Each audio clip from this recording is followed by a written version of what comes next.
Hello, friends, and welcome back to Express Lane, the show that brings you speedruns in 60 minutes or less. I'm your host, Oscar424, with occasional appearances with my co-hosts, Galahad and Freya, and I'm getting hard judged by one of them right now. But I missed all of you, friends. How have you been? Welcome to the beginning of the seasons of Hotfix. We are doing Season 1, Episode 1 of Express Lane, which is, well, since we're returning back to Episode 1, we're doing a return of things. So, first, let's see what we got here. We've got some Turok 2 up here. We got some Dark Souls, actually Turok 2 Remaster up top. We got some Dark Souls Remaster on the bottom. And in between, we have a return of a wonderful pair of speedrunners doing some Sunset Riders. But before I hand you over to our wonderful Chaos Wolf with Turok 2, I have two really quick things to let you know about. First, Frame Fatale submissions are now open, but they're only open until May 12th. Words are hard. Of course it is. Head to gamesdonequick.com/framefatales for more info. And Juneteenth submissions are open until May 16th. And all you have to do is type Juneteenth in the chat for more information about that. So, I've stammered on enough and I'm starting to forget how to word because it's, well, I almost said Monday, it's Tuesday. Anywho, we are switching over to Turok 2 Seeds of Evil Remastered with Chaos Wolf. So, Chaos Wolf, take it away. Hello everyone, I am Chaos Wolf, or you can just call me Wolf for short, and this is Turok 2 Seeds of Evil. This is now the third time this has been shown off in Hotfix, and run hasn't really changed much, but I'm going to be showing off the 80% category, which is, as you'll see, very, very busted. So I have my commentator with me, if you would like to introduce yourself. Hey everybody, I am Rifampin. You can call me Riff for short. Alright, let's get started here. So we're going to go new game, and timing will begin when we select our difficulty. And 3, 2, 1, go. Good luck. Alright, right away we're gonna spam spacebar to skip this cutscene. And then I will need to make a quick save because this first enemy needs to not die on us. Okay, good. And he dropped us down pretty low. So we are intentionally taking damage here. And we'll find out in a minute. I'm going to drop down to 1 life and then set up for our first major sequence break. So I'm going to set up, get surrounded by these rat toys. That is 1 death. We started with 3 lives, so we gotta die twice in here and then go and set up in the spot. Just gotta make sure this guy behaves. We don't want him killing the other dinos. There we go. Okay. 1 life remaining. Last life.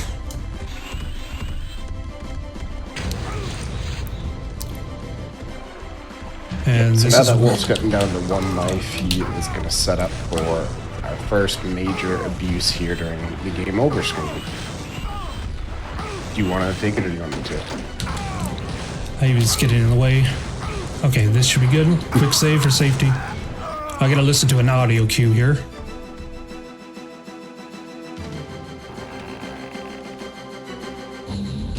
And there it is. Now, Riff, explain to everybody what just happened.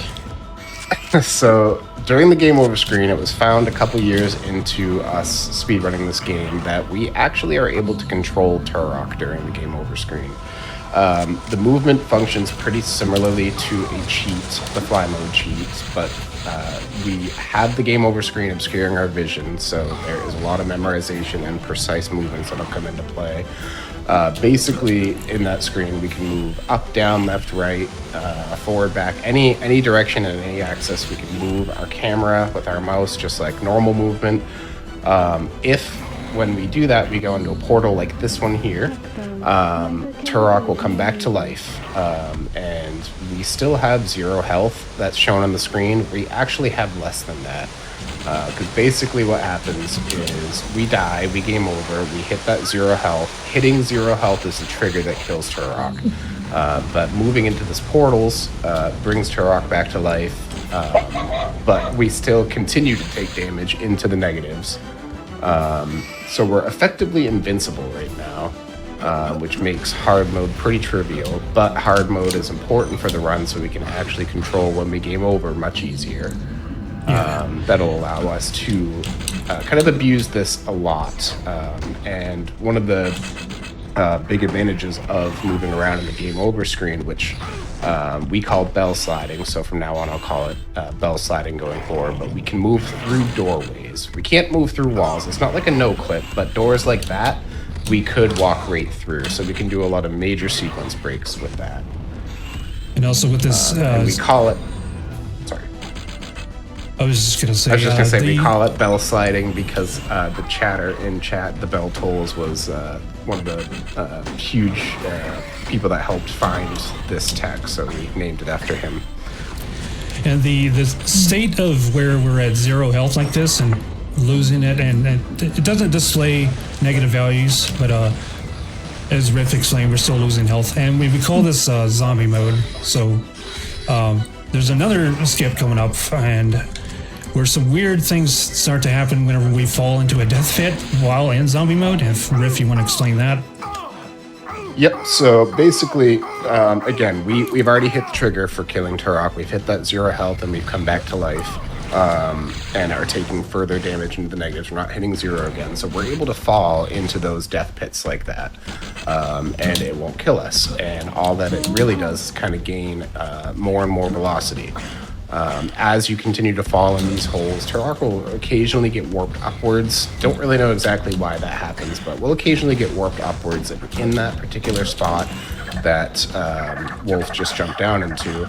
It'll randomly clip us up past that entire catwalk section, which saves a good minute or so of traversing some catwalks and dealing with some entrails. And after that, as you may have noticed while I was explaining that, Wolf picked up a full health. Obviously, we want to be able to game over multiple times throughout this run so we can sequence break as many times as we can. So the way that we allow ourselves to die again, there's 2 ways, and one of which is getting that full health. No matter where you are for health, you can be at 1 health, 99 health, or negative 50,000 health. Picking up a full health will set Turok's health back to 100 and allow us to take damage again and die again. We also have to get a life back, and as you may notice in the top right corner, Wolf has been collecting these life force shards here, these right here. There are, we call them Doritos, mostly because of Turok 1, they were more triangular shaped like Doritos, but just like a Mario game, getting 100 will give you an extra life. And allow us to game over again, because if you die at 0 lives, the game underflows your life counter to 255. So he picked up that full health to give him health again, and he picked up just enough Doritos to get an extra life, allowing him to bell slide out of the level without completing any of the mission objectives. Your mission objectives are Normally, if you try to leave a level without completing the objectives, it sends you right back to the beginning and says, nope, too bad, go do the objectives. But the remaster added that portal behind that door that Wolf bell slided into, which sends us directly to the hub, whether we completed the objectives or not. Okay, now we're in Death Marshes. It's level 3, but it's second in the speedrun. And you probably saw my screen flash in red whenever I fell into this toxic soup here. We normally need something called the Breath of Life Talisman to traverse that safely, but since we're in zombie mode, we don't need it. And in fact, there's only 1 talisman in the entire game that we're gonna acquire. We still have not found a way to bypass that, but yeah, we're going to, I think in the next screen actually, go and collect a... Okay, let me back up a second. So these keys that I'm collecting are for individual levels. There's also boss keys called the Primogen keys, and that is down in here, so... I'm going to turn on my map because it's hard to see and I need to be able to make good lines down here. Yeah, so the minimum requirement for any percent, we just want to see an endgame cutscene. So in order to do that, all we need to do is kill the final boss. In order to kill the final boss, we need keys like that. There are 6 Primogen keys total, 1 in each level. So we need to collect the 6 Primogen keys. And in order to collect the 6 Primogen keys, we need to unlock every level. So the minimum requirement for any percent is that we just need to enter every level. So we need to get every level key. And then we need to get the Primogen key in each level. Anything else that we collect along the way is just going to be bonus, like that Leap of Faith talisman that Wolf was alluding to that will help us get the keys that we need. Yeah, this game was essentially like it was essentially like the Banjo-Kazooie of FPS games back in the day. The general idea is very large levels with a lot of backtracking and a lot of collectibles along the way. A lot of really cool weapons too. Alright, coming up is a trick I believe you found, Riff. This trick is very near and dear to my heart. It's the first trick I found when learning this game. And there it is. Able to clip right up onto that bridge. So we're gonna grab the Shredder, which is the most busted weapon in the entire game. In fact, Night Dive nerfed it after the initial release. It used to, so what it does, it's a shotgun, and it fires energized shells that will bounce around the environment. It used to bounce off of enemies, and you could like just melt through bosses in just no amount of time. So they had to nerf it because it was just trivializing the entire game. But it is still very strong. Still pretty broken. Yeah. So we're gonna shoot this guy off in the distance because I need to do some platform. Oh, I didn't hit him. I think it will be fine though. Sorry, you have one extra red shell to work with in this section. I need more than that. A little low on Doritos in there. Still need another one, but I'll get it in Hive. Jump over that. Yeah, I'm gonna have to kill the last 2 Perlin with grenades because I don't have enough red shells. So you may have seen Wolf's screen flash there. One piece of tech that we don't use too often anymore is quick save, quick load. And what that does, basically when you load a game, any collision remaining on that map will kind of go away. So as a doorway is opening, Wolf is able to walk through the door. Just saves like a half second or so of waiting for the door to open. And that was one of the more complicated bell slides where we die in some poison water intentionally and fly way up into the air. And this is our first visit. This is our first visit to Adon, which is our guide during our journey, and she just refilled our health and ammo. Now we'll be heading off to Hive of the Mantids. This is probably in every single category. This is the hardest level, and we're getting it out of the way early. I'm gonna set up for this shot.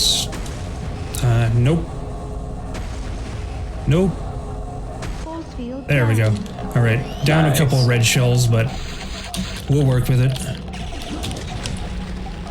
So each level has a couple spots along the way where Adon has her portal set up. Adon is the one we saw briefly in the first cutscene that we were skipping. She kind of guides us along the way. There's a couple portals in each level. The remaster added the ability to warp between each of those Adon portals. So once we've exited level 1 and unlocked the portal in the hub world, we don't need to complete any levels anymore. We can simply warp out of one level back to the hub and then move on to the next level whenever we're ready. Okay. Normally if I was doing like world record attempts, I'd go lower than that, but we're gonna stop at 22.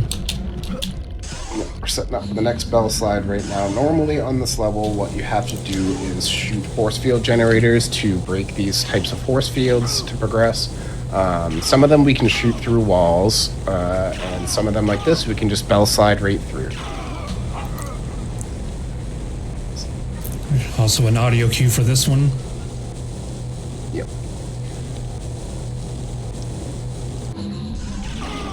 The only unfortunate thing is that you guys can't see what's going on, but basically he made a gigantic S shape down some hallways, and now he is setting up for the only damage boost that we do in the entire run. This is the only type of enemy that will hit us and give us a small boost, and let us take advantage of he a new behaved. mechanic added. Hell yeah, first try. Nice.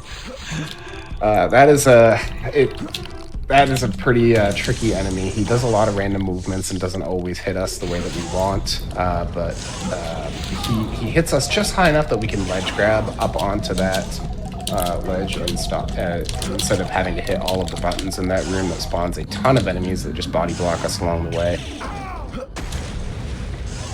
You know, going to the moving while you're on the game over screen, how does one find like the appropriate routes to do, or that you can even move while in that game over screen? That always fascinates me.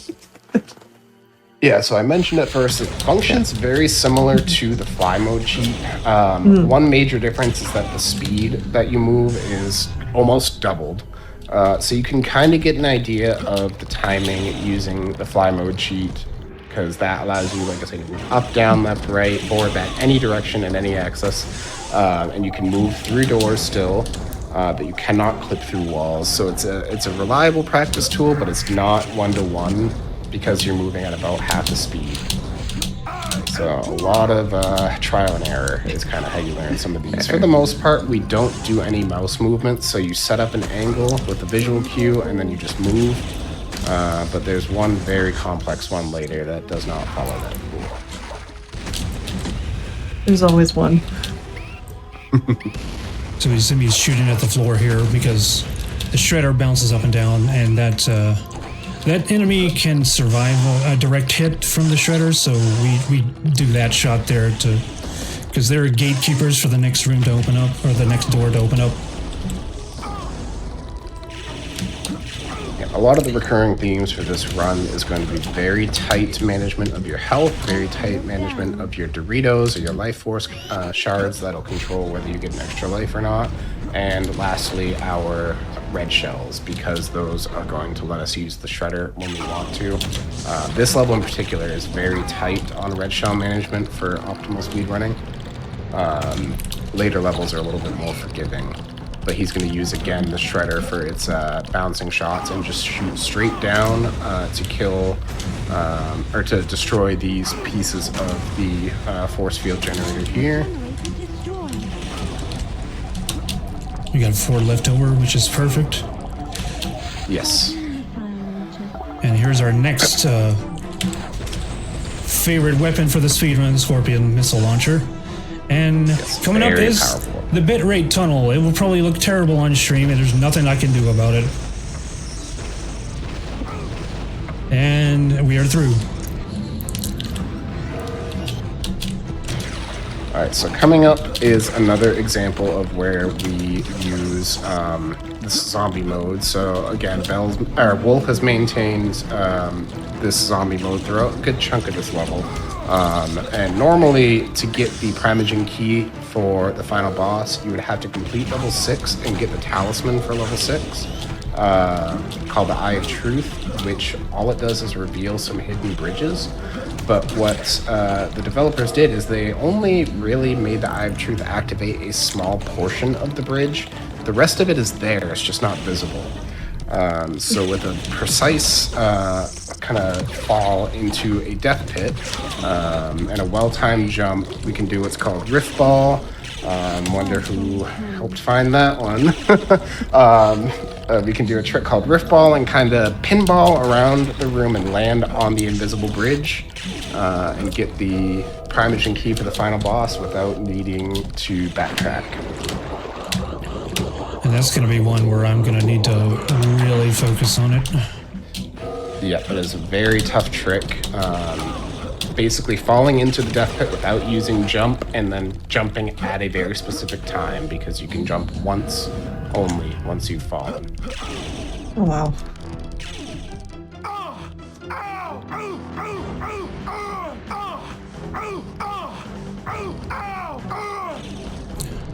Looks good. Oh no. That is unfortunate.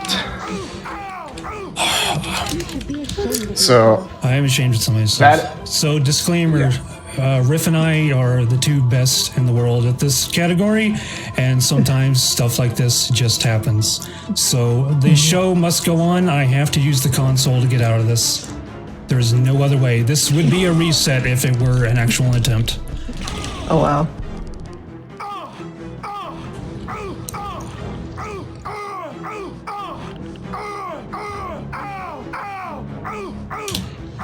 It's doing it again. Oh, does that make you feel good? And Adon just so constantly basic- berates Oh. you for cheating. Yeah, so basically, again, it's you get kind of one small window where you can hold the space bar and prime a jump. In a real run, if it doesn't work, it would be a reset. You do have the opportunity. If there we go, Ooh, nice. very nice.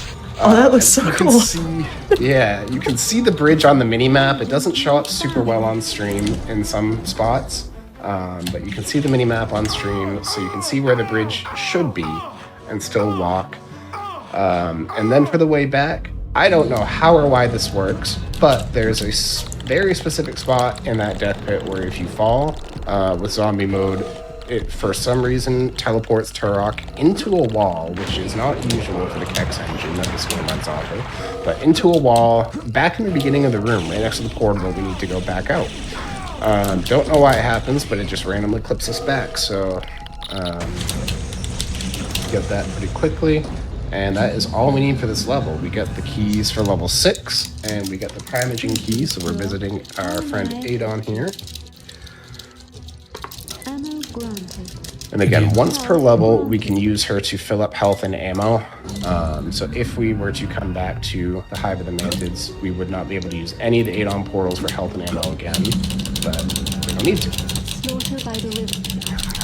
Your mission objectives are Choose the other way that we can undo that zombie mode. The full health pickups and a full health from Adon, no matter where you are for health, 199 or negative 50,000, whatever it is, she will full heal us.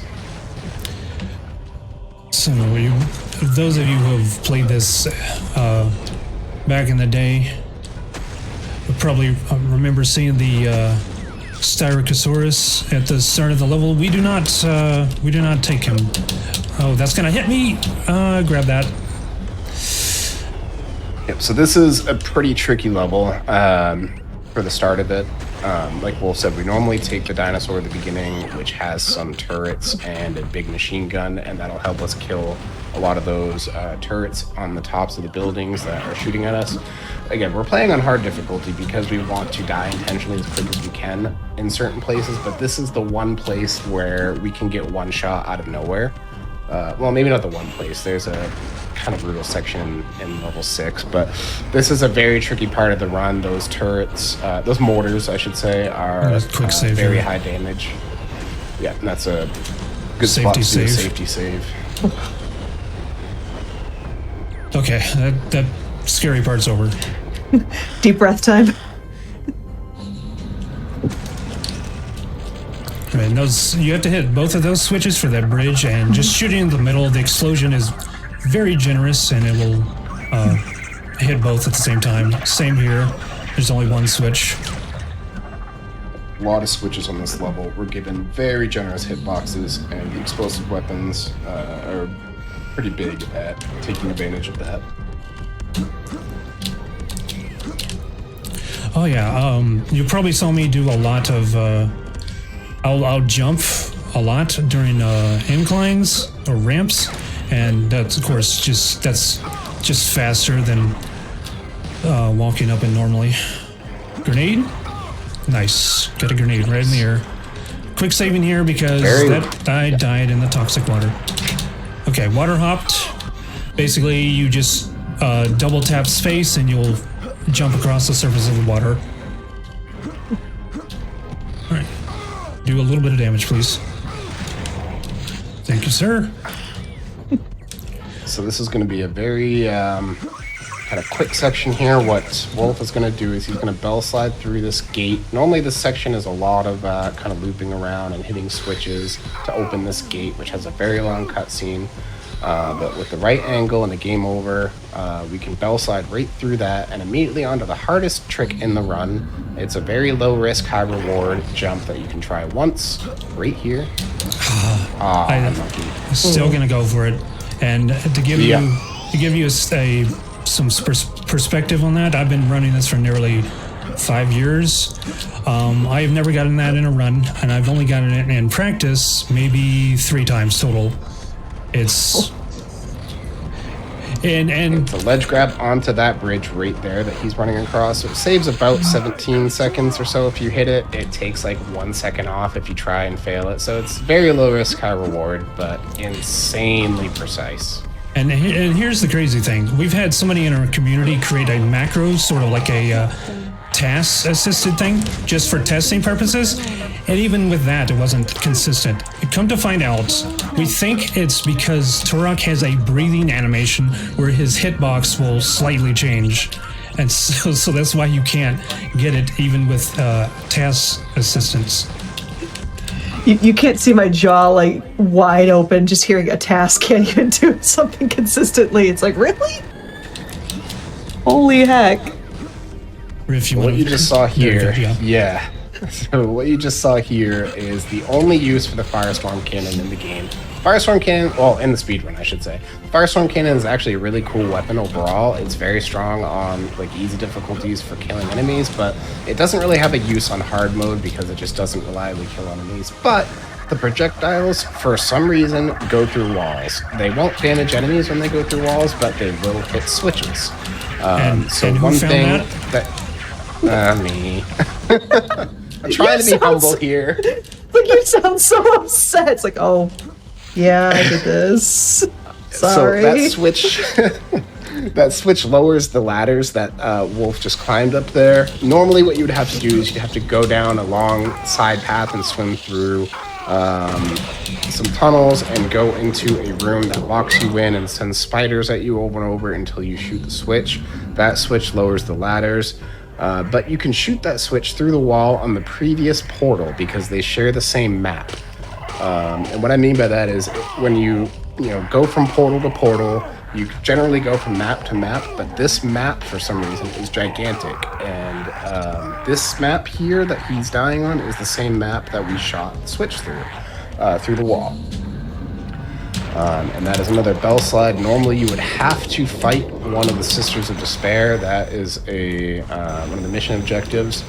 Defeating the Sister of Despair will open the door to get out of that room and into this room, but we can just bell slide through all of those doorways with a couple input changes along the way to sneak our way into a little door and into a portal. And I'm dodging this health right here because we are still technically 0 and nothing has hit us yet, so I'm going to take a little bit of damage from him. Okay, we should be good now. Yeah, like I mentioned, we do take damage after coming back to life and further into the negatives, but if we haven't taken enough, those 2 healths and 10 health along the way can actually bring us back to life with a very, very small amount of health and make it very easy for us to die again when we don't want to. And remember, I mentioned if you die at 0 lives, the game underflows the value back to 255 lives, which is another way that the run can be lost. And by the way, just a tip from me, if you want to try to beat the game on hardcore but don't want to do it in one life, you can underflow intentionally. I have a YouTube short about that. Very easy to set up. Okay, we're grabbing those explosive shells. Let's see, 66 is good. Yep, you should be fine. So yeah, this is the only level in the speedrun that we need to collect a talisman from. He's about to collect the pieces that we need for that. So each level has a hidden eagle feather, which you can see in the corner of the screen there briefly, that he's about to grab. Basically, you would grab the eagle feather and bring it into one of those special portals that he just opened, and sacrifice that eagle feather to the NPC there, and he will give us a special ability. This is technically level 2, it's the 3rd level of the speedrun, but this in a normal casual playthrough would be the first level that you encounter one of these eagle feathers and talismans on. and it would be the Leap of Faith talisman, which is basically you stand on a square and it launches you across a large distance. And we need that to collect a couple Primogen keys. And just because this is level 2, do not let it fool you. These dinosaurs called an entrail, they like to throw grenades and they do a ton of damage. And on hardcore, they'll kill you very quickly. So even though this is the only cutscene in downtime of the run, by the way. Yeah, I'm taking a sip of water right now. Yeah, you had mentioned before we went on or we went live that this entire run, this is like the only break you get, and the rest is pretty much like super intense. I see that. I get that now. That this is wild so far. Okay, and there is we exchange a PNG for a 3D object, and now we're heading off to collect the Primogen key. Yep, so that square there is the Breath of Life talisman that we did not get on level 3. That would normally let us walk in that poison water safely, but this brown talisman's pad there is the Leap of Faith. So there's a couple of those on pretty much every level going forward. Most of them are just going to be bonus, hidden weapons early, extra ultra healths, and kind of stuff like that. But on this level, we need it for the Primogen key here, and then on level 6, we need it for a button to open the Primogen keys force field, and then on level 1 we need it for the Primogen key. So 3 different spots that we need this, and unfortunately are not able to route it out. And coming up after we visit Adon is going to be the hardest bell slide. In fact, I'd probably say the hardest trick in the entire Turok franchise. And I need to hyper focus for this. And I'll have Riff explain what I just did afterwards. So we have a very specific setup for this. So I'll stay quiet and let you focus, and then I'll explain it afterwards. This is the one time we use the flare gun so that we can see a spot on the wall and line up.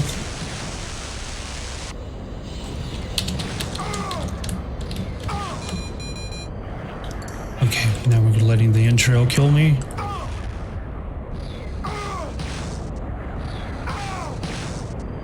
Grenade? There we go. Quick save. Okay, coming up.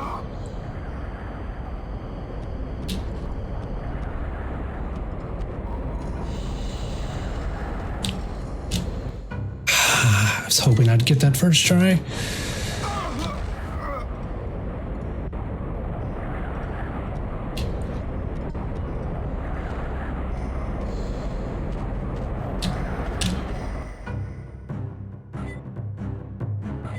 My timing might be off.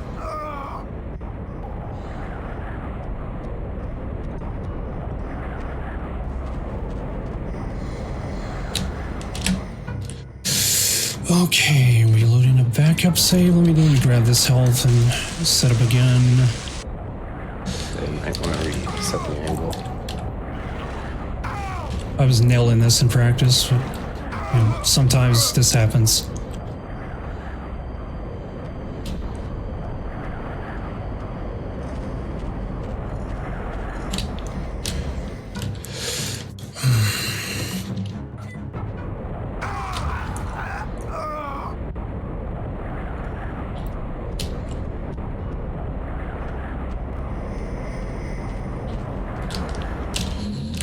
There we go, finally. There we go. So, the normal way that you would get that Primogen key is that you would need to complete level 5, which we've already done. That was the 3rd level that we did in the run, the Hive of the Mantids. And there's a section in there where you can get a eagle feather, sacrifice it to the NPC, and get a talisman called the Whispers Talisman. And what that is it's Leap of Faith, but slower. So it basically carries us up a large gap very slowly. And where he was dying was like right at the pad for that. But instead of doing all that, there is a very, very, very precise spell slide that you can do. The game over screen lasts 8 seconds, and the movement and all of that for that bell side takes literally 7.5 to 7.75 seconds. So we have a very, very tight window to work with, where you make a gigantic curved C shape is the best way that I can explain it, with a little zigzag at the end. So he's basically moving up and around a big canyon into a very small tunnel through 2 small doorways and into a portal that brings us right to the Primogen key. There's also a couple of rock formations that are you could bump into, so it's kind of like threading a needle blindly. Yeah, there's so many ways that trick can go wrong. Unbelievably precise lineup that you need to do with that flare gun. He might have even been off by just like a small fraction until he realigned it. It's just so many very precise angles and movement input changes in the air that just make it so unpredictable.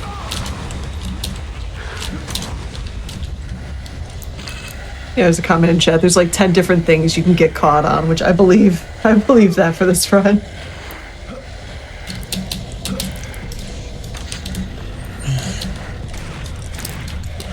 And I am, you couldn't hear me, but I like count in my head 1,000, 2, 1,000, 3, 1,000, and so on to know when I need to change my key presses. And sometimes, I'm not a metronome, so sometimes I count too fast, sometimes I count too slow. Yeah, I've even tried it with a metronome, and it just throws me off. I count out loud. I can't keep a good rhythm in my head. Yeah, this trick is a kind of precise mid-air jump called... Oh, he let go! Waterfall skip. This remaster did add ledge grabbing, which we take full advantage of there. It is huge to skip a lot of... to do a lot of sequence breaks, and we can skip basically like 2 minutes of sidetracking by ledge grabbing there. And what you saw Wolf do there again is just shooting the shredder up to where he switches to unlock a gate underwater. This weapon that he has underwater, I wish more games did something like this. This is the torpedo launcher. We don't really use it for shooting all that often, except in these tunnels where enemies can body block us and shred us pretty quickly. But what it does do is make our movement underwater incredibly fast, and we don't have to spam W anymore. So it really just makes underwater so much easier. Another thing that the remaster did was kind of redesign levels, and if any of you guys have played this game as a child on the original N64 version in '97, you might remember this level as being the bane of your existence. This level had so many winding, similar-looking tunnels like this. This level's why they made strategy guides. Yeah. They basically cut the number of tunnels down by 2/3. I think there's 3 central rooms in the original. And on the remaster, they only have that 1 central room. Alright, arrow, thank you. Okay, should be 1 shot and I'll be set up. Very easy one, but I quick saved anyway, just for safety. So I think this is actually like the single biggest sequence break in the game from bell sliding. It's massive. It's a super simple bell slide. You literally, that doorway that he died in front of, you just move into and then hold right, and you go right into the portal. It skips just a ton of side tracking and brings us right to this area here. Which is right before one of the final level 6, or right before the final 2 level 6 keys, right at the end of the level. Alright, and coming up is a spider we have to kill. And that spider has a name, Bonnie Tyler, because she is holding out for her hero. But we can jump up and down, alert that spider, and we can shoot and kill Bonnie Tyler. Oh, I'm old enough to get that reference. Because that spider always blocks the shot. It's always a hero.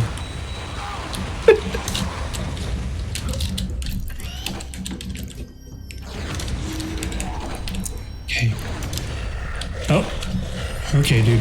There we go. Full health. And that full health is unavoidable, so we pick it up.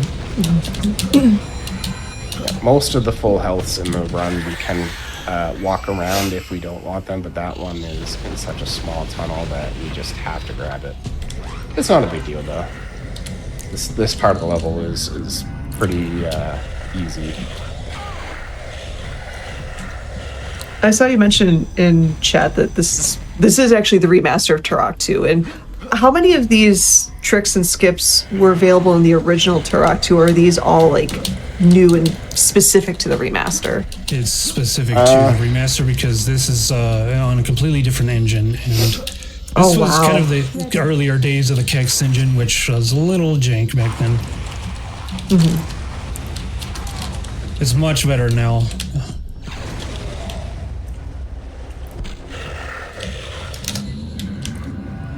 So we're back to the beginning because we did not complete the mission objectives, but that is what we want because the beginning of this level has an add-on portal.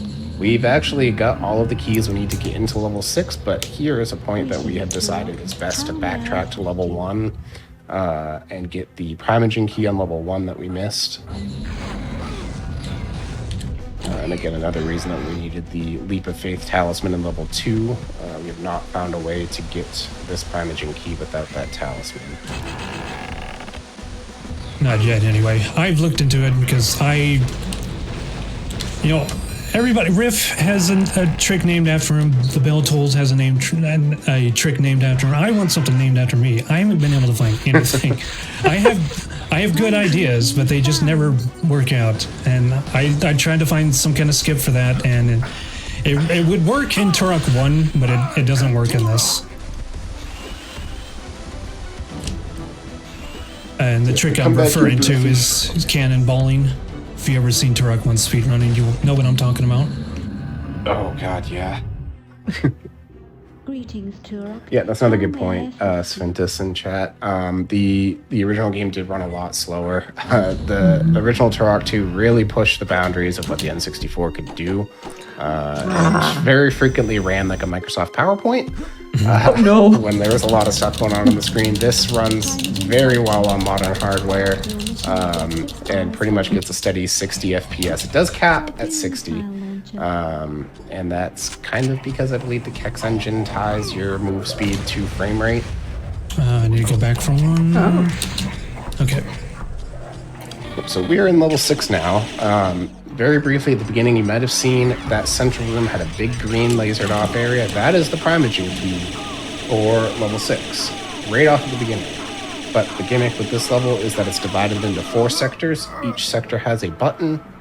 Pressing all 4 buttons will open that laser barrier and let you get the Primogen key. We can kind of skip most of this level by going in reverse because a lot of the buttons are at the end. So this is the end of Sector 1 that we just bell-sided through the exit from. And we're going to do another bell-side immediately. We've been managing our Doritos and health very closely. We just got our life. We have just enough health to die again immediately and set up the very next bell-side. This is gigantic, C-shaped around a couple halts here.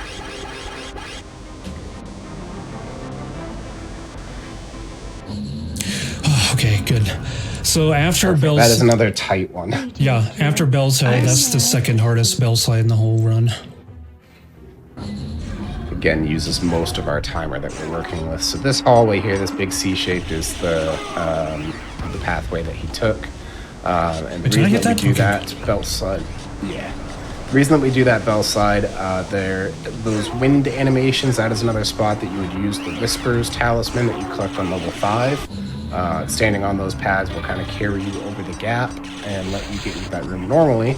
But if we put Turok on the other side of the door will just naturally open. So we bell slide, we go through the door to open it, and then we go back out the door and around that hallway into the Adon portal. We don't do anything with Adon there other than say hello and leave, so she brings us back to life here with this zombie raid. Well, Sector 2 has another jump to using the Eye of Truth, or an Eye of Truth platform, and we have no safety net for it. We're in zombie mode. We can't quick save in case we fail it. You spend enough hours in this game, it's really not an issue. It's still kind of nerve-wracking though, especially if you're on PvPs. Yep. So yeah, the Eye of Truth talisman that would let us see the bridges and extend the beginning of the bridge so we can actually use it. That is in this level, and it's in the end of Sector 4. So normally in a normal playthrough, you would collect that talisman and backtrack here to Sector 2 to do what he's about to do. But we can just jump and ledge grab the very end of this platform. And one of the platforms we cannot see for some reason, but we can follow the trail of 2 healths right up to the top and hit the switch. That is Sector 2's switch for the Primogen key in the beginning of this level. So we have 2 switches left to hit, and that's all there is for this level. There's no more keys to open the future levels aside from the Primogen key at the end. And if you fail that trick that I just did in that room, there's no way out. That is a reset. Yep. It will kill your run.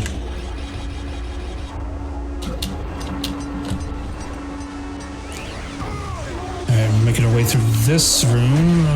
Oh, I hit the guy directly. I didn't get the bounce. That's fine. And we're gonna refill our health again. Yeah, for the most part at this point in the run, there's not a ton left to do. We have one more bell slide, so we need to make sure that we don't get 2 lives because we want to die in game over. And we want to kind of keep our health in the middle ground, so when we're ready to die, we can die quickly. But there is one very challenging room with a lot of enemies that hit us pretty hard, pretty quick. So after that room is over, it's pretty smooth sailing. That is coming up at the end of this sector. Alright, and I'm swapping to a Scorpion Launcher because this guy can be a jerk. Alright, he didn't do his attack, so that guy has like shoulder-mounted cannons. It's its most powerful attack, and it is broken, like in every sense of the word. It's he'll start shooting and it won't stop. And on hard mode, you will die. So we have to take him out very quickly. He can also punch us as we jump to that platform that he stands on, and punch us into the pit of lasers and kill us. So it's another reason that we like to kill him. Now, Riff, what is it about these tunnels that make them so awful? Why am I quick saving? I was just gonna say, these tunnels are the only area of the speedrun that I know of that the walls are, I think, not connected in some places. The Kex engine that this game runs off does not like when you go out of bounds. So when you go out of bounds and make any movement, the Kex engine will put you back in bounds at the closest platform that you can stand on. There's a couple spots in those tunnels where the tunnels just aren't connected, and if you go out of bounds, the game will put you back in bounds, but the closest point is like a minute back. So it's easier to quick save and make sure that you don't have that happen rather than have to redo a minute of the run. Oh. This is the hard room that I was alluding to, where there's a lot of big enemies that hit hard and don't like to die. Where are we? Okay, good. Back here.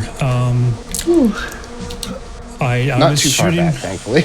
I'm getting more health. I was shooting my Scorpion Launcher and it just didn't go over the console. He was standing behind. Yep. That nerd has a bulletproof computer. Or explosive proof, more like. Okay, so we have to hit this again. Go back. Yeah, we're able to hit some switches through kind of walls, kind of not really walls, but that's the type of wall that we can hit switches through. So you didn't see the switch, but that was the button for Sector 3, the laser controller for the Primogen key at the beginning.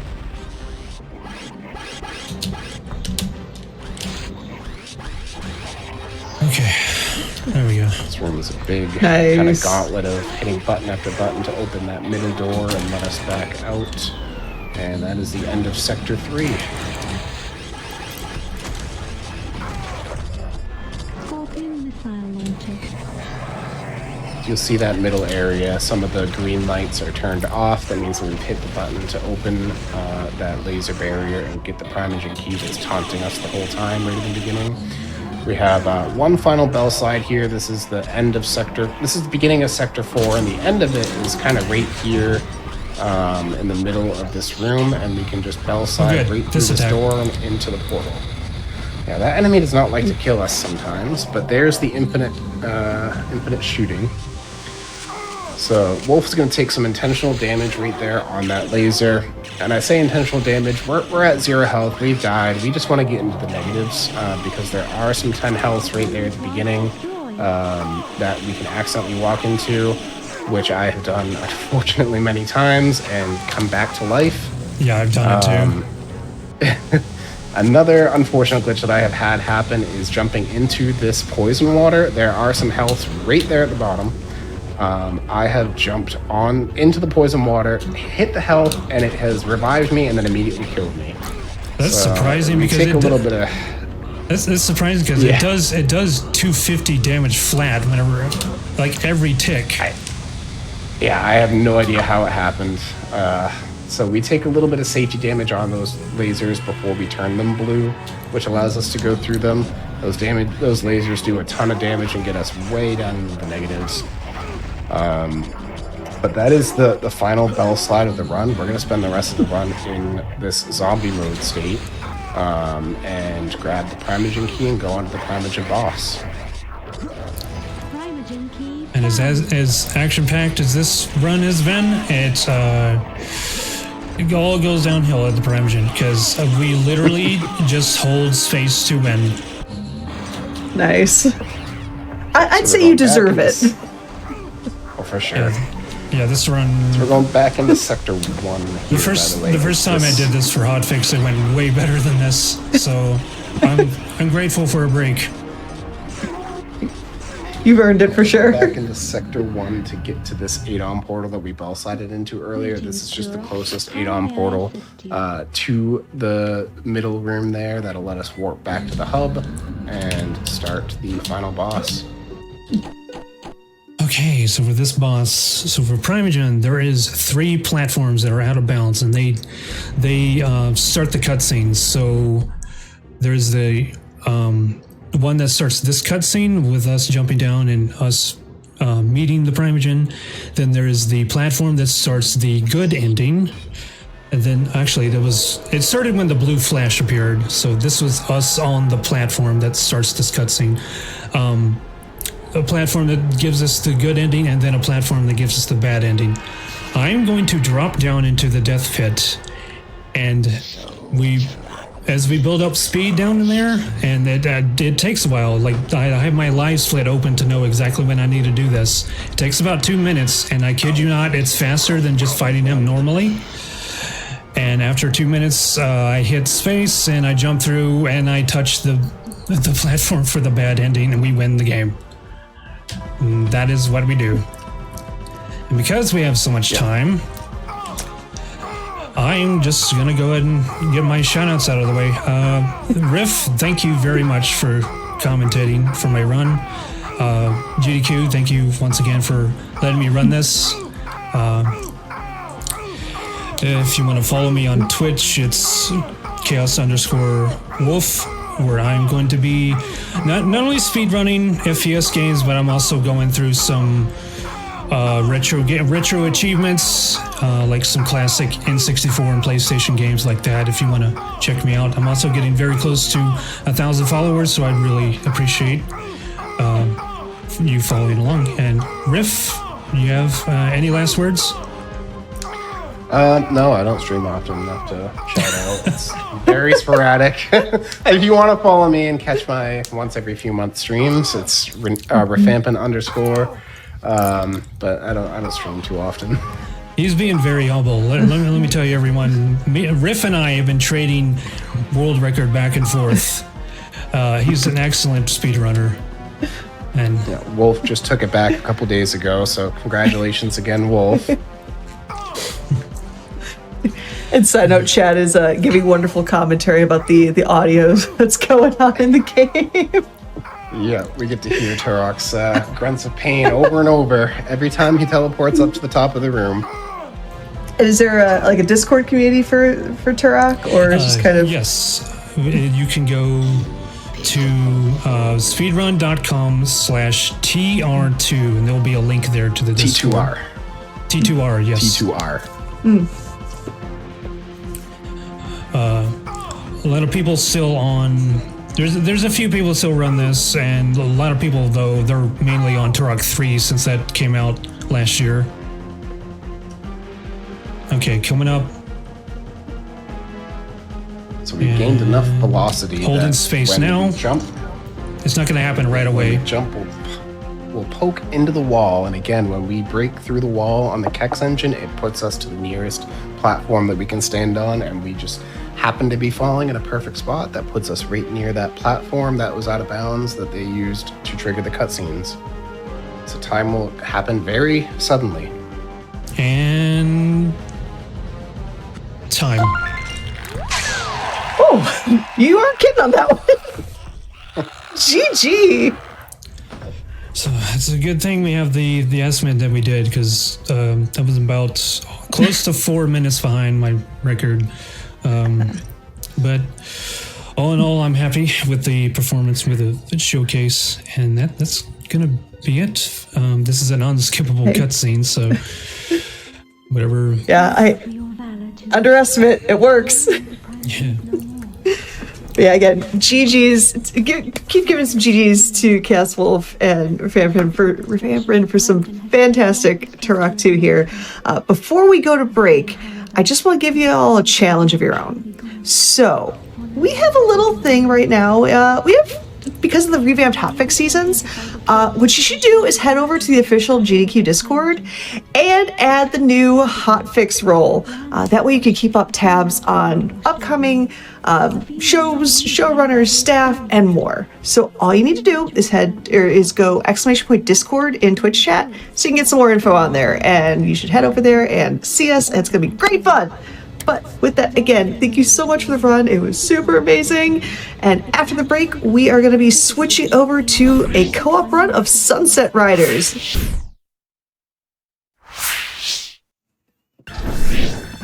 Hello again, friends. I hope you did what I asked you to do and head to the Discord and get that awesome new hotfix little notification thingamajigger. But before we head over to our next run, I have two quick announcements. First and foremost, GDQ Hotfix is proud to present its first Asian American and Pacific Islander American Heritage Month celebration. Join us on the May 18th for a couple days of showcases, speedruns, and just generally celebrating AAPI heritage. Just go to that little chat that you're in right now. Use !AAPI in that chat for more information about that. And also coming June 1st and 2nd is Sonic and the Sidekicks. If you want to hear more about that and take a look at the schedule, !Sonic will give you all the information you need. And now we're going to head over to a game that I have been obsessed with since I was little and had no chance of ever beating it when I was little and still have very little chance of beating it at a normal pace. These two runners are just going to speedrun right through it.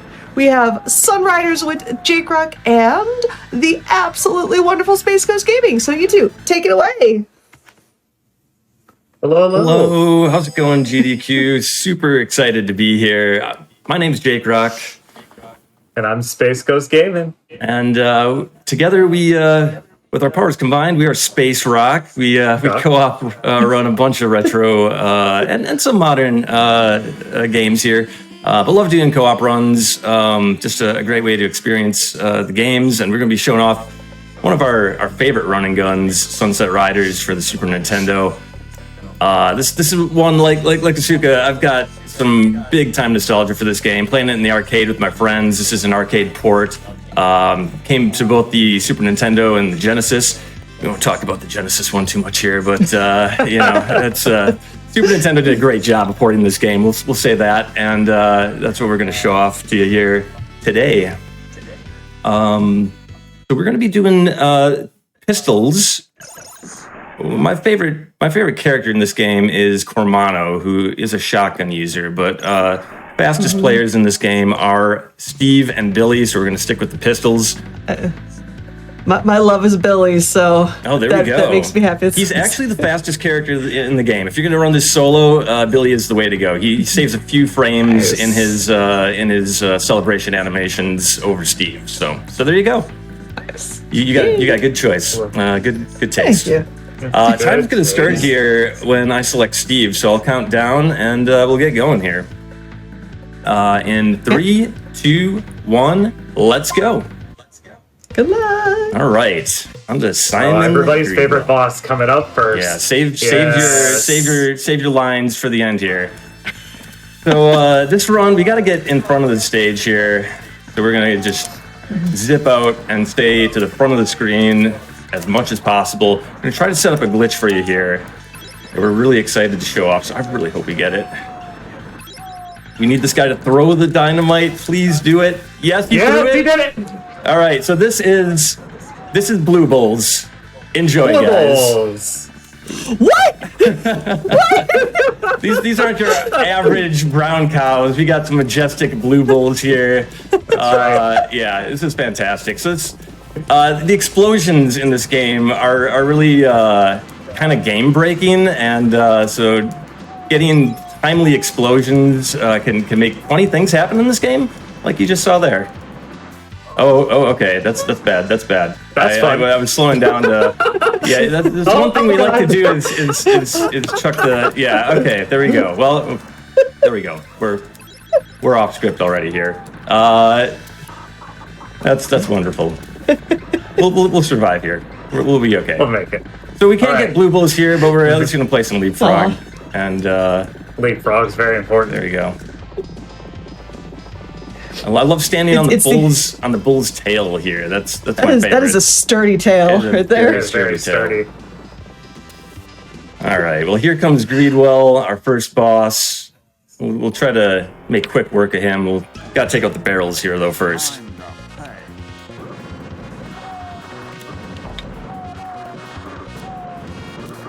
And just like that, I committed the cardinal sin of Greedwell, which is jumping. He will bait you into jumping and thinking you got a window, and you never do. He's quick to turn. Billy, good job there. Hey, no problem. Yeah, I got you there. Yeah, you got me. All right. That's why it's co-op. Yep, that's why it's co-op. We got space to carry me. That's what this is all about, apparently. We'll just call it what it is right now. Note space is laughing, not denying. Yeah, that's We'll right. just put that for the record. No, don't worry. We get to stage 4, everything kind of changes. Oh. We got some dicey it's bullets okay. coming in here. Got to clear out those, jump the logs. But this is an auto-scroller. There is absolutely nothing we can do, and we've tried. We've tried to speed this level up. We've tried running pacifist. We've tried taking some time to deaths. Ooh, jumping that bullet. That's nice. That was a good jump. That was a good jump. James. Yeah, I know. We train pretty hard here. Me and my steed, trusty steed. We were talking about this before. If there was Sunset Riders lore, if the steeds have some names, but I don't know. If chat wants to name these, I'm totally cool with that. We'll get some horse names here. Well, with horse names, our wonderful co-op dynamic duo here did give me some horse jokes, and it kind of is fitting that we have kind of a black horse and a white horse, because there's a joke on here in referencing what do you call a black and white, or what's black and white and eats like a horse? Black What's and that? white and it eats like a horse. I don't know. Yes. I don't know what we got. It's a zebra. Okay. Oh, we're starting with the dad jokes right away. We're going. That's We're going rough. good. All right. They Working improve. hard. They go up from here, right? Horse puns in chat, please, guys. You did not instill in me with confidence there. That's okay. That's all right. I'm here for it. Oh, I already see the joke for the twins, so we're good there. Let's see here. There's so many good ones to be here. Let's see. When does a horse talk? When does a horse talk? I don't know. Got nothing. Say, when he wants to. When he wants to.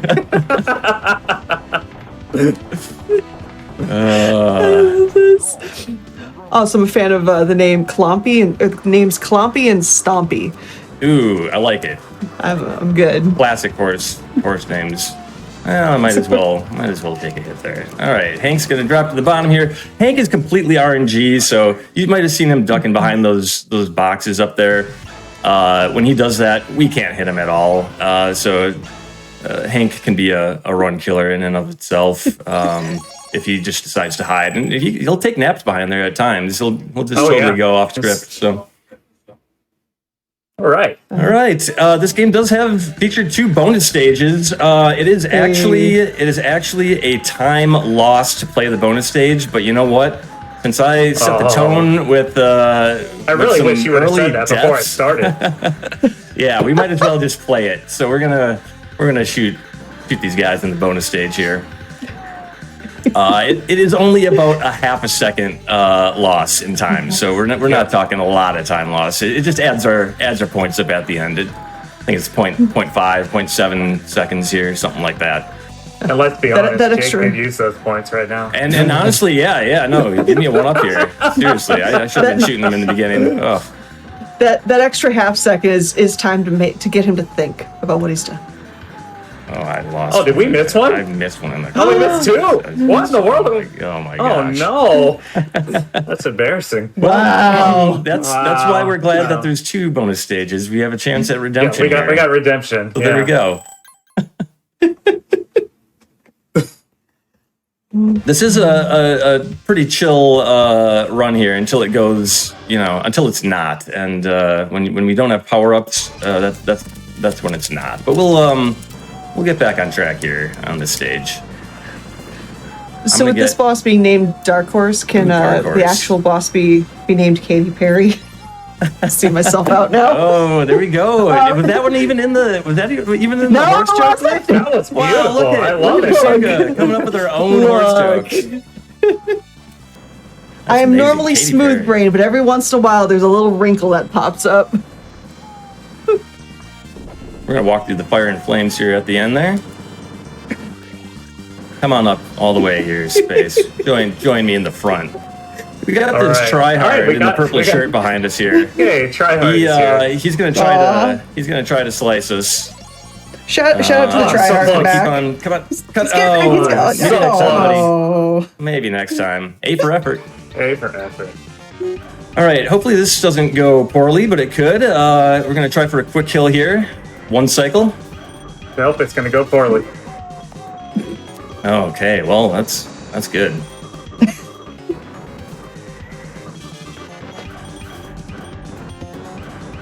There we go. Okay. Well, yeah. 3 cycle. 3 cycle. 3 cycle. Yeah, Not that's usually one, a not 1 two, cycle but 3 boss. cycle. But we got it.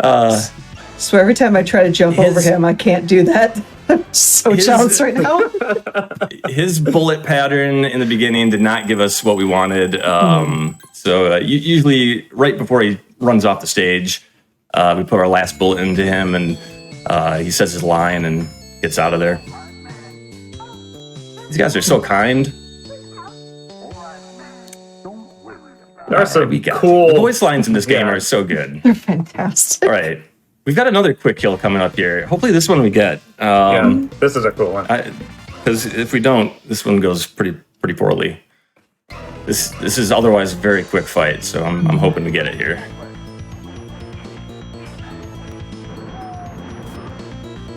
The wiggle, and we despawned the guy on the left's bombs. They are not firing anymore, and that is it. That is the boss. Ooh, we finally I am got one. so All right. mad right now. I am so mad.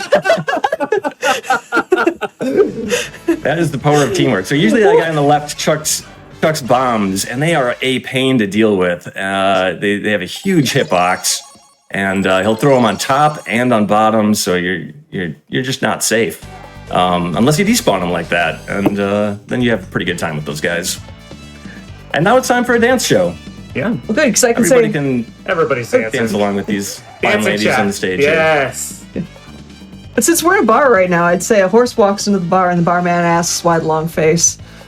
There we go. A classic. Yep. A classic. Gotta love it. Oh. All right, so we've got some Richard Rose henchmen to deal with now. First off, El Greco, the train stage. All right, and so we're going to get out in front of the stage here. You gotta watch out for those red guys that throw bombs. When you kill them, their bombs drop, and it leaves a wake of death behind them. So we gotta respect that. All right.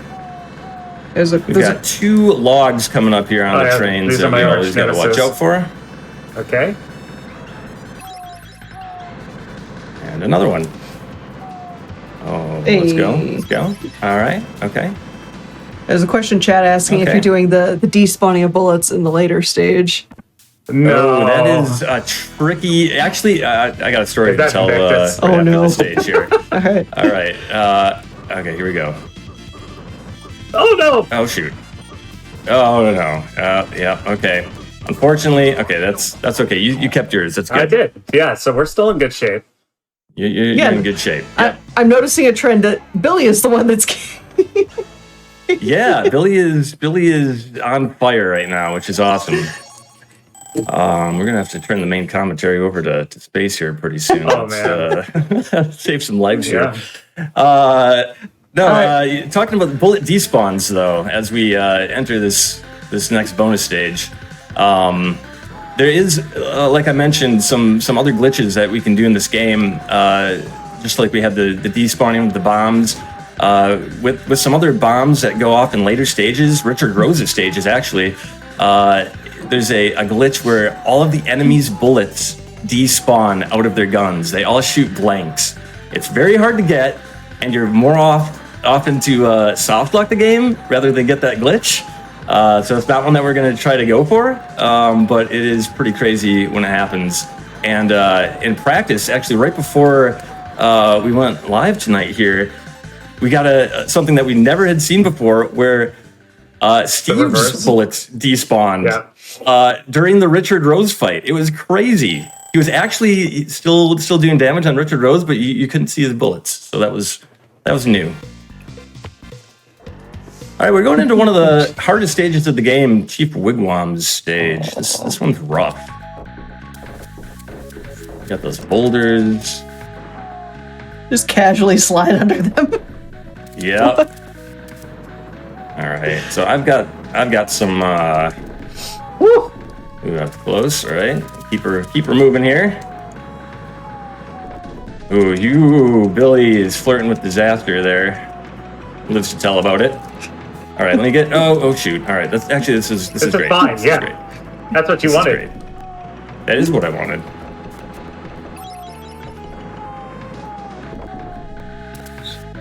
All right, and you're far enough ahead. Out in front of the stage, where I'm going to pick off some of these guys.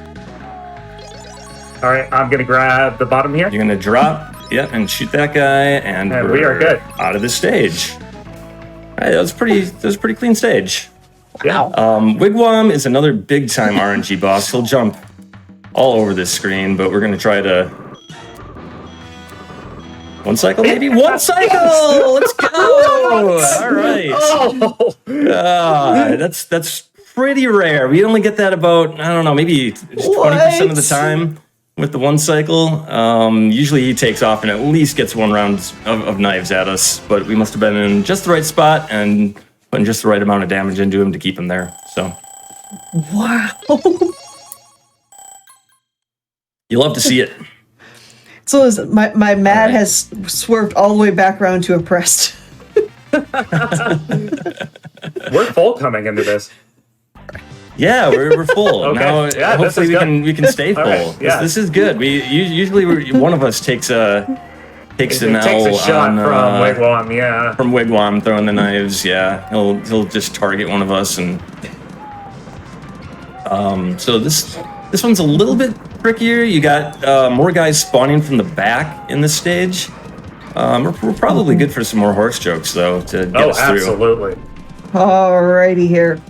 So, Going back to that bar, Horse walks into the same bar, but the barman confuses idioms with jokes and offers him a glass of water, but can't make him drink. You can lead. Yeah. Okay. All right. Yep. We got it. That's great. I like that one had to simmer for a second. Yes, It did. It did need to just simmer. That's the good ones. Let's see here. We've got with some food here. Which type of cheese do horses like best? What type of cheese do horses like best? Mascarpone. Mascarpone. Okay. All right. I like it. But to go with that, what kind of bread does a horse eat? What kind of bread does a horse eat? Would love to know. I don't know. I'm not sure. Thoroughbred. Thoroughbred. Excellent. That's a good one. I like that Good one. Actually, All Lou, right, so you might have known, you might have seen on that stage, we're at Paco Loco already here, and we're going to do a quick kill on him real quick. Yeah, hopefully. Oh, just snuck under there. That's good. Good job. Need to jump there, but that's a quick kill. That's nice. That stage is actually pretty terrifying to stay out in front of. Depending on when you kill the guys, there were despawns happening as we were walking through that level based on when I was killing the guys in front of and behind us.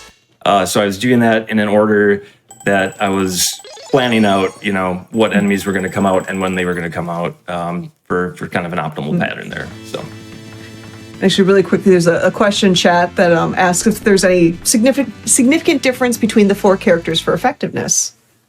oh, absolutely. Yeah. So the pistols in this game are the best characters to play. Steve and Billy. Cormano's just, he's the best. It's Cormano. But Cormano, of the shotgun players, Cormano is better. He's got a little bit better hitbox. Spread on his shotgun blast. Yep. All right, we're gonna just walk here. Let this guy throw. Oh no! Don't We're snipe good. us! We're Don't good. snipe us! I'm not good. You're good. Oh! I barely got through there. Hot foot. All right. Oh, boy. All right, you just got to get to the end here. Nice, good. done. Yeah. All right, we're gonna do the slide strat up here. 1, 2, 3. That's despawning 2 enemies on the way up. And we despawned those guys' bullets behind us. Yeah. That's fantastic. I don't think that's going to stick for the rest of the level here, but we'll see. If we actually get bullet despawn on Richard Rose, that would be an incredible showcase. That would be amazing. I don't think it's going to happen. I think you do get just the odd, one enemy. I'm going to try to get a pixel. Okay, I got it. All right. There's a magic pixel here. Oh my god. That's okay. Oh, the game made me stand up. Oh, I had it. And now the game just goes off the rail here. Yeah. And now Richard Rose does over. Richard Rose things. And now Richard Rose does Richard Rose things. I'll take the bullets. Don't worry. There we go. Okay, that's all things considered. That was not bad. Man, for being down to 0 lives in this, I'm happy to.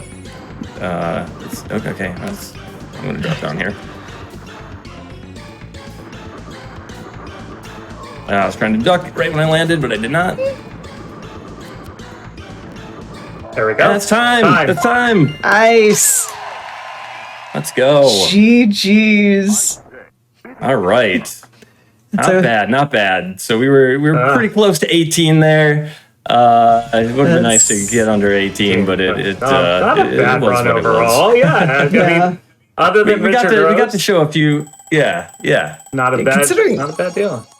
Considering how off the rails Sunset Riders in general can get, that was wild to watch. And that's exactly it. I mean, it's one of those runs that can go just really, really chill when you're doing well, and then you get a little bit of bad RNG, or you step out where you shouldn't be, and then all of a sudden it's rough again. So.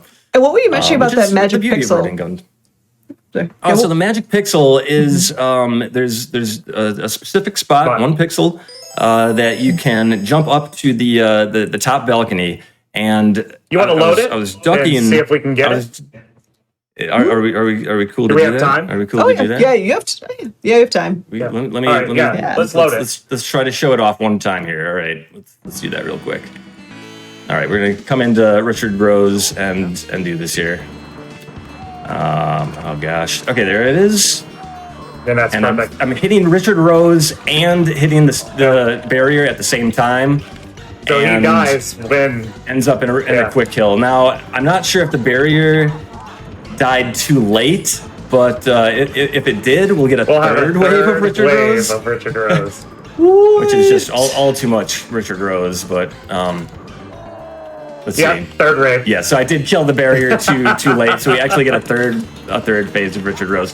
But assuming that we take the barrier out at the same time as Richard Rose, or leave the barrier in place while we're fighting Richard Rose, then it goes that first phase goes very quickly.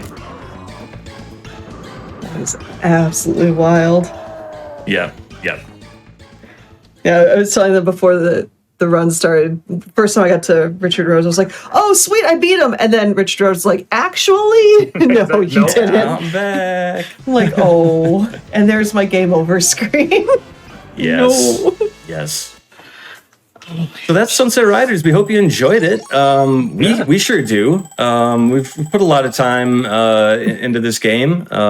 Yeah. This gave us an excuse to brush it off for the first time in about a year and a half. So it's been a hot minute. So thank you for the opportunity to showcase some of the stuff that we found.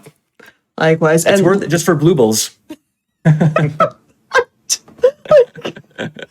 I was not expecting was blue bulls. So, all right, you two, let's hear. Where can they all find you? What are y'all playing? And tell us about what you might be doing at a certain SGDQ coming up. Yeah, right on. So you can find me at Jake Rock on Twitch, and Space Coast and I, you can find Space Coast at Space Coast Gaming. We've been both, speaking of running guns, we've been playing a lot of Contra Operation Galuga lately, the new Contra game that came out, and been absolutely loving it. Very fun, a lot of cool movement options in that one, so that's what we're running right now.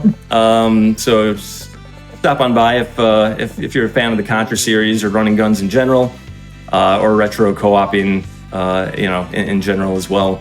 Yeah. And you want to tell a little bit about SGDQ? Sure, Space? yeah, absolutely. So we have got the awesome opportunity to showcase this game again at SGDQ. We will be showcasing the normal run instead of the easy run. So definitely we're going to be looking a little bit closer to that 35-minute estimate. Most likely. Oh, come on now.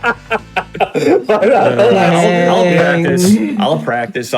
Yeah, but nonetheless, we're looking forward to doing that, and hopefully Blue Balls will be shared across the entire GDQ audience.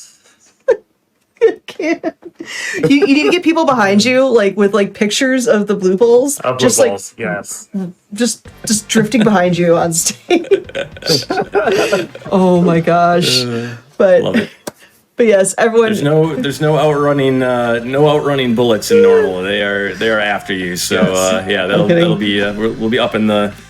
That's one of the things to mention in co-op here too is the difficulty kind of increases between the categories in co-op. So easy in co-op is a little bit harder than easy in normal. They up the boss HP. The bullets are a little bit faster. They shoot a little bit more often, stuff like that. So normal plays a little bit more like hard, and hard co-op is a nightmare. It's very hard. All right. Yeah. Well, thanks so much for having us. I really, it was a lot of fun, and always Oscar, and we'll definitely be seeing you next time. Likewise, and I'm just so glad you said yes, because this is legitimately a game I've loved since I was a child, and I'm so happy to have it on. So, to everybody watching, give GG's one more time to this wonderful duo. They do absolutely amazing co-op runs. Jake Rock, Space Coast Gaming, absolutely fantastic. Before we head off to one more hydration break, I just want to remind you that any of your subs, your Prime Gaming subs, your gift subs, and any bits that you cheer on the GDQ Twitch channel. Help support Games Done Quick Hotfix, which is shows like this, shows like As Seen on TV, which was before this, and all the other wonderful shows we have during the week.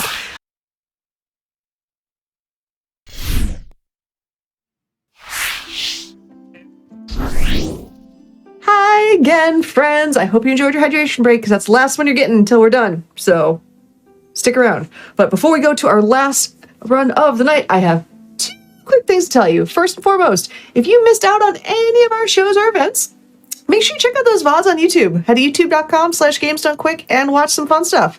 And if you're watching YouTube, good job. A+ for effort. You knew what the assignment was, so hi. But make sure you press that like button below the video and subscribe to the channel. And then head over to twitch.tv/GamesDoneQuick and watch it live. It's going to be great fun. But that all said, we are heading on to our last run of the night, which is Dark Souls Remastered with QQ. So QQ, take it away. Hi guys, I'm QQ. I'm joined today with Neeraj for commentary, and I'm going to be showing off any percent glitch list for you. So without further ado, I guess on go, like 3, 2, 1, go, just start the timer. So 3, 2, 1, go. So thank you. So in any percent glitch list, there's a couple main goals that we're gonna have. The first one is a little bit of setup, where we're gonna get our main weapon for the run and just start collecting items and souls and such that we're gonna use later. But in general, we want to ring the bells of awakening so that we can go get the Lord Vessel in Orlando and then obtain the 4 Lord Souls in order to actually reach the end boss of the game. And right now, I'm just running through Asylum.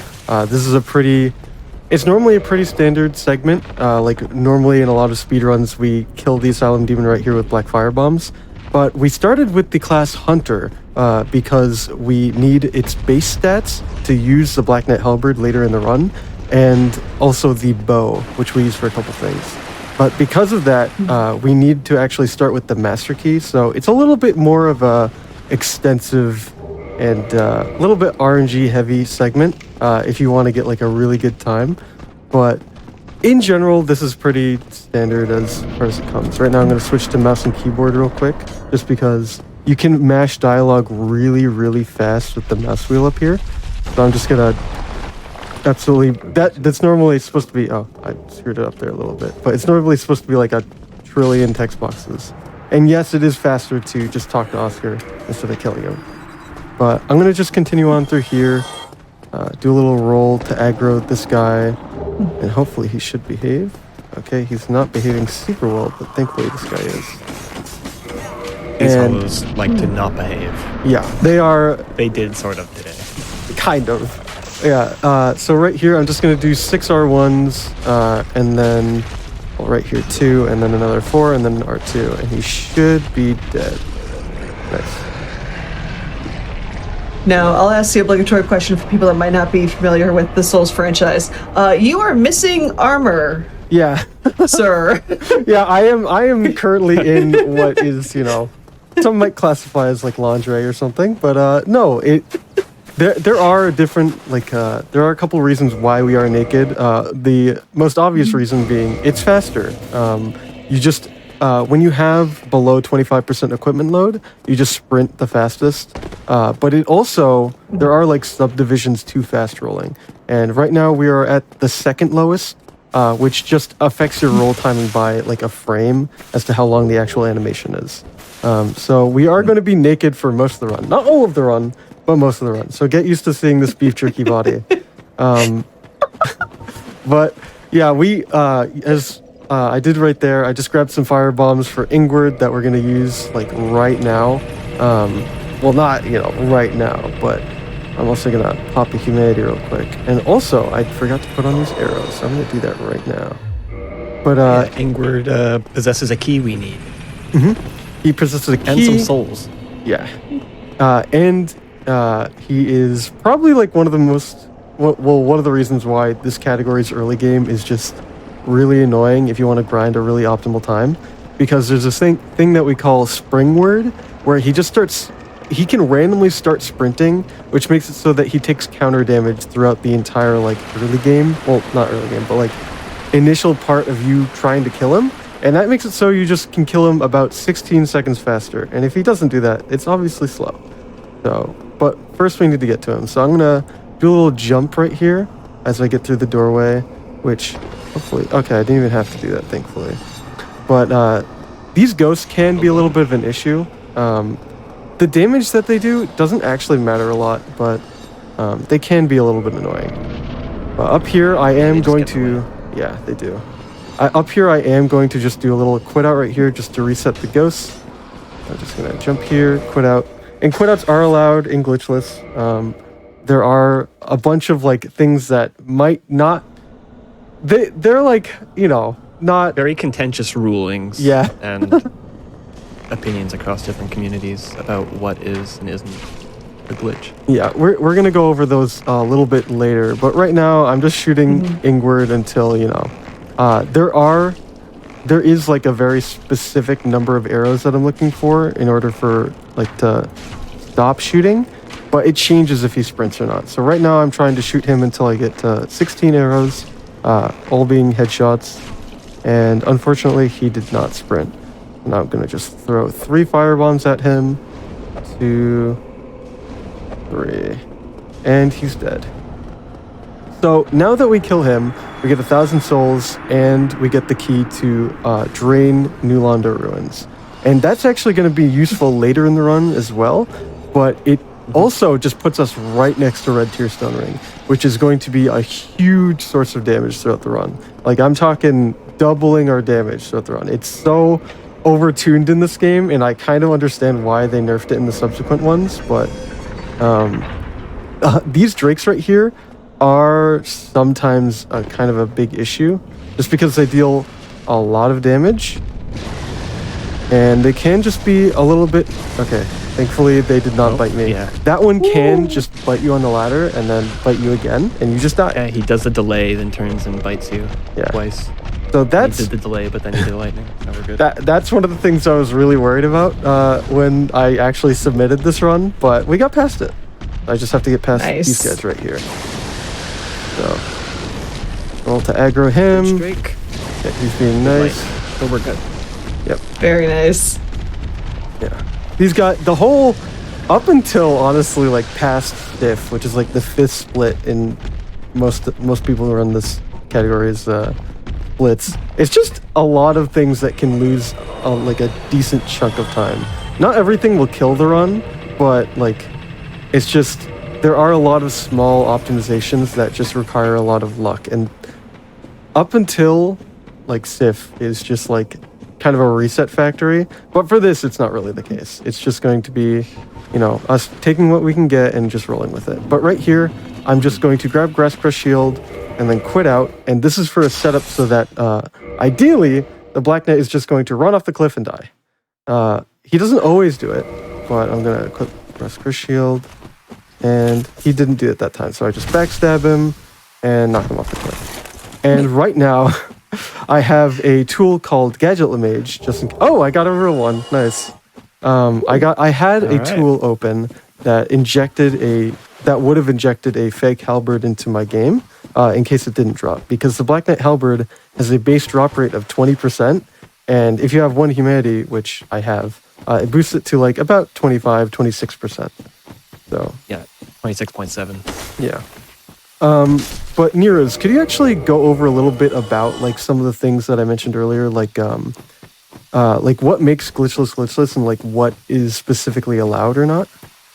Yeah, 3 main things you'll see often throughout the run, and are those contentious points I was mentioning earlier, are toggle escapes, slope rolls, and just general sequence breaking. Toggle escapes being, you see him blocking right now, or toggling, switching his weapons. That cancels the time it takes to build up acceleration, and you can do that out of starting a sprint or out of doorways, anywhere really. The same mechanic also helps you to skip stagger animation when you're hit by something. So you might see him toggle intentionally after getting hit somewhere just to keep going much faster. Like one of the instances is going to be like really pretty pretty much right now when I set up RTSR on this big Baronite Knight, but I'm probably going to do it with a backstep instead. So, but right up here, oh sorry, I didn't mean to interrupt you, but No, go ahead. okay. Right up here, I'm just going to go to gargoyles to ring that bell. If you notice right now, I actually have, it looks like I have my sword and shield in the wrong hands. There's a reason for it. Hopefully I do get something good from him. I did not, but that is fine. I can actually back that up on the Balder Knight up here. But I specifically want to two-hand. I want the sword. Okay, that's not the best. There we go.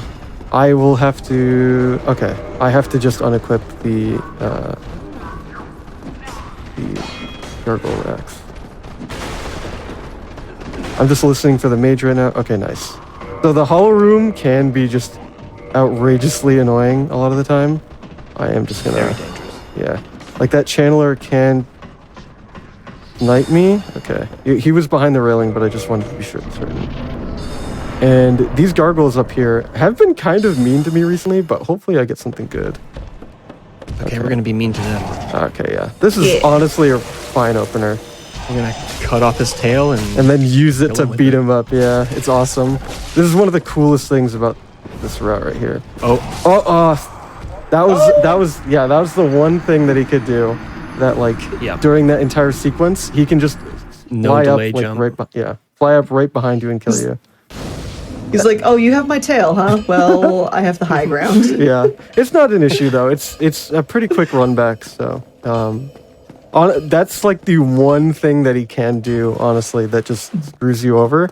But you know, I actually practiced the backup for this like right beforehand, so we're fine.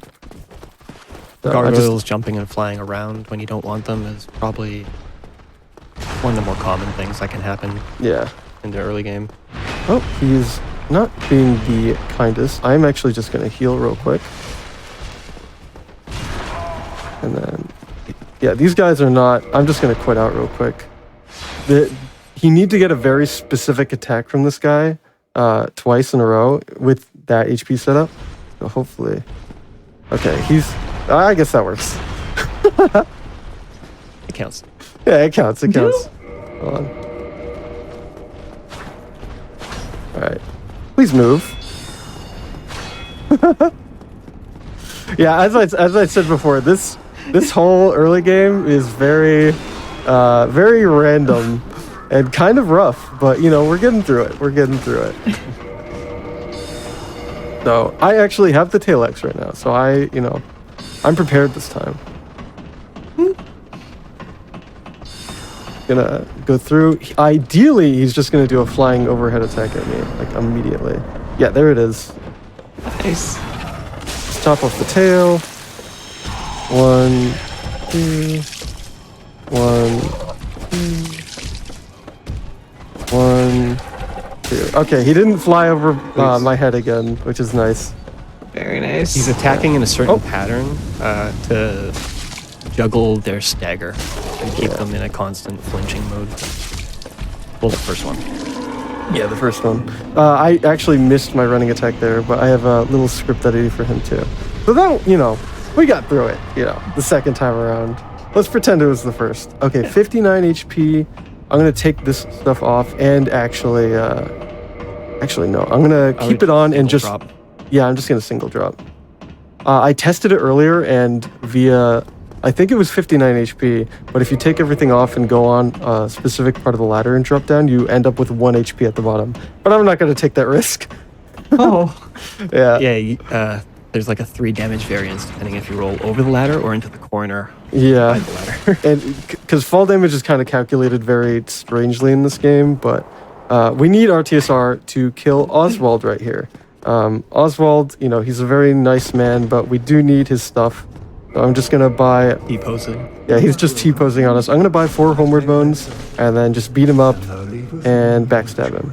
And that's, thank you for the bones, but, we need your humanity. He gives us 4 humanities, which is really nice for the end game when we go to Daughters of Chaos, because we need to reach rank 2 in that covenant. And that allows us to skip the Fire Sage and Demon Centipede. and just go really quickly to Beta Chaos. Requires 30 soft humanity offered to Daughter of Chaos. Yep. And we have 1 humanity right now, but that actually is kind of not useful because we actually need to die later for kind of like something that just speeds up the routing a little bit. But so that one doesn't matter, but the rest of them actually do. I'm just gonna quickly do some indexing real quick. Drop that, put this here, put that there, and yeah, we should be good. So right now I'm going down to Quelaag to ring the next bell of awakening.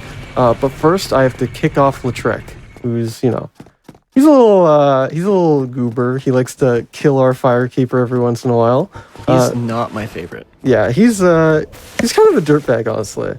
But we're gonna, you know, just take him out of commission and kick him off and then quit out to grab his stuff. Because he does actually have 5 humanity, which we just mentioned a little bit earlier. So I'm gonna, yeah, and the Ring of Favor and Protection. Ring. This ring is fantastic. It allows you to light roll with the Black Knight Halberd and Grass Crest Shield with 17 endurance, when normally it takes much more. So, and you know, it gives you more stamina and health and everything good. So, right now, just gonna equip that and then start heading over to Quelaag. And I actually have this item that I put on in the Asylum called the Black Separation Crystal. I just use it for a little bit of it's a skip. It's a very quick way It's to your ascend. flair on a skip. Yeah, it's you know. Yeah, I sit. There's no like glitch or anything involved with it. It's just with the item in particular, it's just a means of me using it to time basically like an aim setup and then buffer roll. So I'm going to descend Blighttown very quickly. Yes. In a very kind of odd way that you probably haven't seen before. So Using I am intrigued. slope rolls. yeah, using slope The rolls. things I mentioned earlier, you can roll late on a slope because slopes in this game, game considers them ground. Oh, shrug, roll. There we go. 4 Now we're rolls at the all on the bottom. slope, and he avoids fall damage. Yeah. Yeah, Blighttown that's who? not Never a seen it in my glitch. life. Yeah, not a glitch. Glitchless.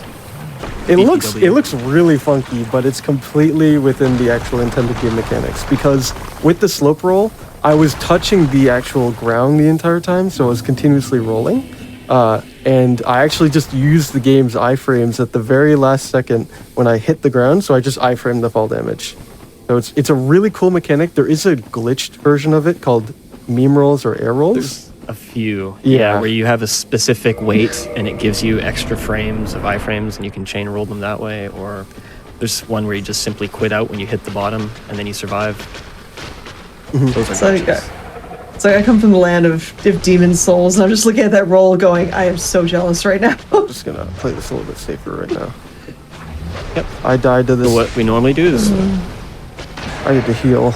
Otherwise, I'm gonna die to. I was gonna die to poison You're good. damage right Nice there. Yeah. So I did get a little bit unlucky with Quelaag just flinching and just avoiding my stagger, but you know, we got through it. RTSR, Black Knight Halberd, and the fact that Quelaag's body takes a little bit more damage just kind of shredded her. When normally in the game, you're not supposed to be dealing nearly this much damage. So in a perfect world, you can 4 or 5 shot her because you can just unlock her. yeah, she can like jump back and she just takes counter damage as soon as she jumps, and you just obliterate her. But you know, I didn't get that lucky, but it's fine. So right now, say hi to Andre. On He's our gonna help me Quest to upgrade. kill all NPCs. Well, you know, he has a key, and we need it. So he also has to die. He also has humanity, which we also need. So thank you, Yeah. but goodbye. And technically the souls count too. Yeah. So I am just gonna wait right here until there we go. I'm just This gonna is set up a, RTSR on the Titanite Demon. Yeah. Unfortunately, he is being very frog-walky at me. There you go. There are, like, honestly, kind of just too many Red Tier Stone Ring setups for Diff, like, in this entire segment. This segment. Yeah, but Yeah. that one is the safest and usually most consistent. So, I know Neera's does one at Sif where he just backsteps the initial running attack, but I am not as well versed in that one.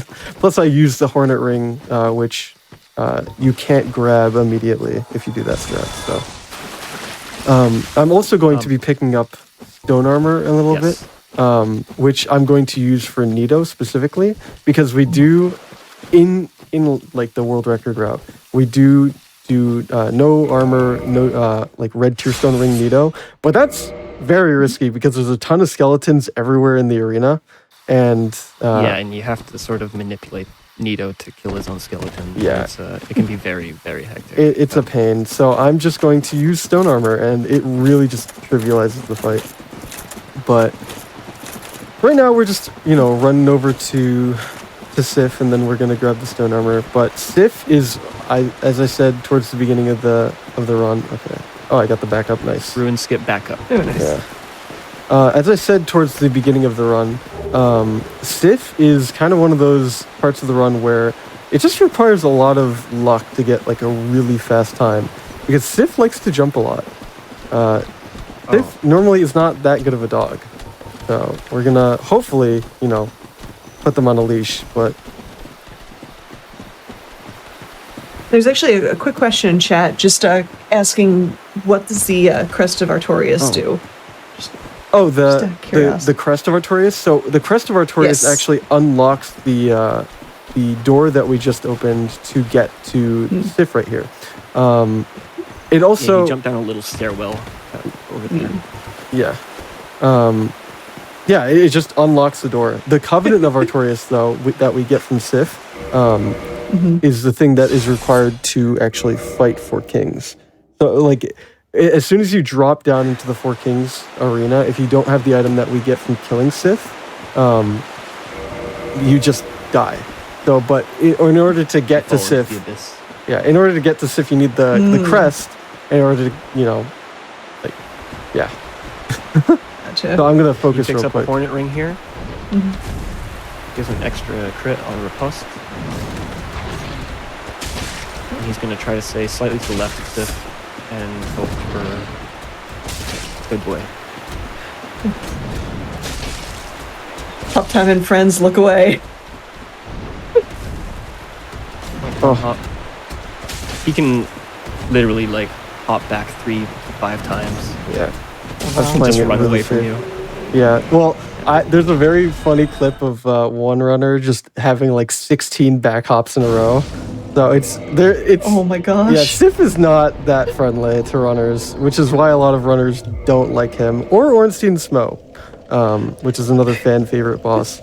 But now that we killed Sif, most of the early game stuff is done. So now we're just going to start running to the mid game stuff, like Sen's Fortress, which a lot of people refer to as Sen's Funhouse, and it's a very cycle-based thing, and a lot of speedrunners think it's very comfy because of its cycle-based properties. Like right here, like at the very beginning when I regen to completely full stamina, that was the exact point at which the blades actually, like all the blades spawned, and they all run on a very specific timer that starts once you cross that point.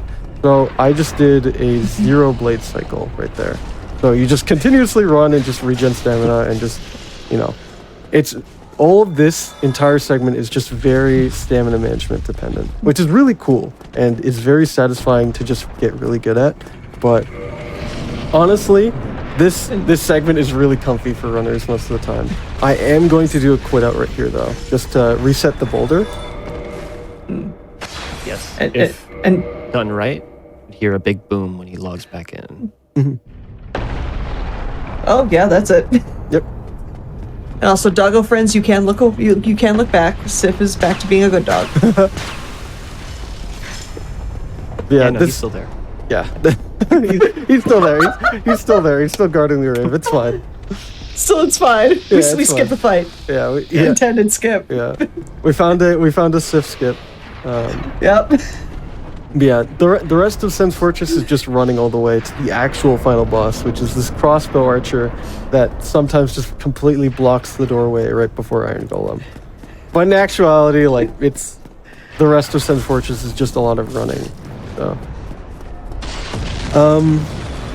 Yeah, one of the lizards actually just got owned right there by a firebomb, which is pretty funny.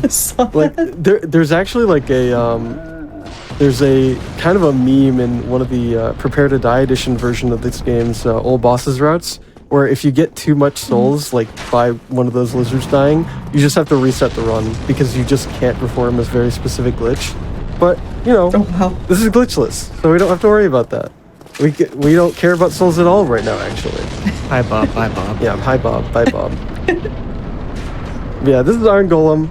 He's a very scripted fight, which is actually super awesome because all you have to do is deal 400 damage to his feet initially, like this, to stagger him, and then another 200 to... Oh, hold on. I missed. Another 200 to knock him down. Socks. So, yeah. I like to picture it like he's wearing socks. Alright, hold on. Alright, I got owned a little bit there. I didn't want to like run to the bomb cycle because it was a little bit late. But I like to picture it as if Iron Golem is wearing like really really comfy looking short socks. And I just try to hit those socks in order to actually knock him over. And it's a perfect analogy because that's actually where the the hitbox actually lies for that. So, and it's a shared HP bar between both of the legs. So as long as you deal 400 damage, it staggers them. But this is the rest of we're getting into Inner Londo right now. It can be very dangerous, but I'm gonna do a couple things that make it a little bit safer. And just, you know, the more experience you have with everything, it just makes it a little bit better. But I am gonna heal up here, just in case these painting guardians actually do throw a knife at me, because they can just start throwing knives at you randomly as soon as you start climbing up the ladder. Really fast too. Yeah. If they get near you. Okay, thankfully he didn't. This one always misses if he throws it anyway, unless the first, the one that was right next to us actually hits. But I'm just gonna run through, and I actually have two shields on just in case one of them gets close to me, so that I can just shield bash and knock them off. So There's a quick skip you can do there, jumping off the rafter. Called Namu skip, saves like a second or two. It's like 1.3 super seconds. inconsistent. Yeah, it's not super inconsistent, but it's definitely not marathon friendly. Because if you miss it and then fall It's off, not consistent. yeah, it's not consistent. Oh, jeez.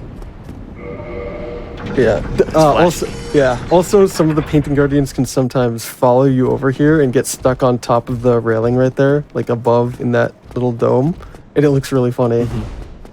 But yeah, the rest of Inner Londo is honestly gonna be pretty comfy. Like, even though we have the archer up there, if you just like strafe arrows, it's pretty consistent. I am actually going to switch over to the Black Knight Halberd real quick so I can deal with the Silver Knight really quickly if he doesn't give me good attack.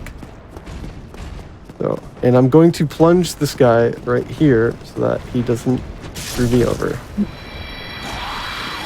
Now, I know QQ, you've run both Yes. the original Dark Souls and the remastered. Like, do you have like preferences between the two, or are there like pros and cons between the OG and the remastered version? Oh yeah, there are a lot. Oh jeez, hold on. Interesting. Oh, go for it. Yeah, no. Normally, I like to be a little bit more quiet during this segment right here because. I'm sorry. No, it's fine. You need to just Take your listen. time. I'm not looking for a very specific HP setup, so it's fine. Oh, he was nice to me. Yeah, he just dies like that. He just runs off and ends himself. But there are actually a lot of differences, specifically with glitches in Prepare to Die Edition versus the remaster. I prefer playing Prepare to Die Edition because there is a lot more weapon variety and routing variety a lot of the time.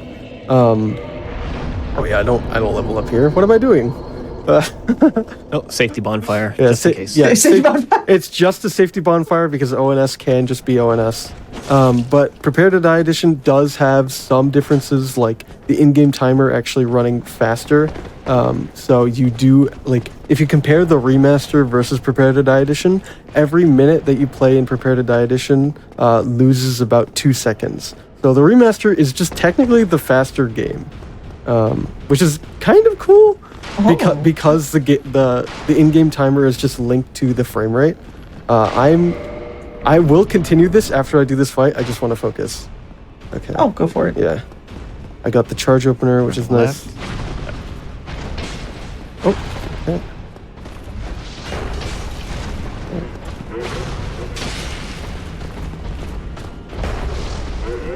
Yeah.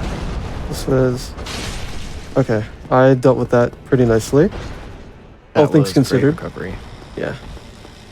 And, okay. Now it's just Smo, phase 2. Probably gonna... being honestly kind of okay to me. Oh, I could have just killed him right there. Alright, yeah, so, yeah. phase It's 2 okay. was Better really safe than kind. sorry. Yeah, Wow. yeah. don't Alright, want to do that that was great recovery and nice. then die Yeah. something silly. Black Knight Halberd with red Tearstone ring just shreds. So, QQ just killed Ornstein Smo, has 90 some odd thousand souls. We're gonna shoot the princess, get the Lord Vessel, and we're gonna have our character die because we're actually trapped in an Orlando and we didn't take the first bonfire. So by doing this, we activate that bonfire. whenever you die in Dark Anorlando, your bonfire always gets reset to this initial Anorlando bonfire. And we didn't grab it at the beginning because we know about this. And it's just faster to do it this way, to go back to Duke's Archives. So I'm going to equip this real quick.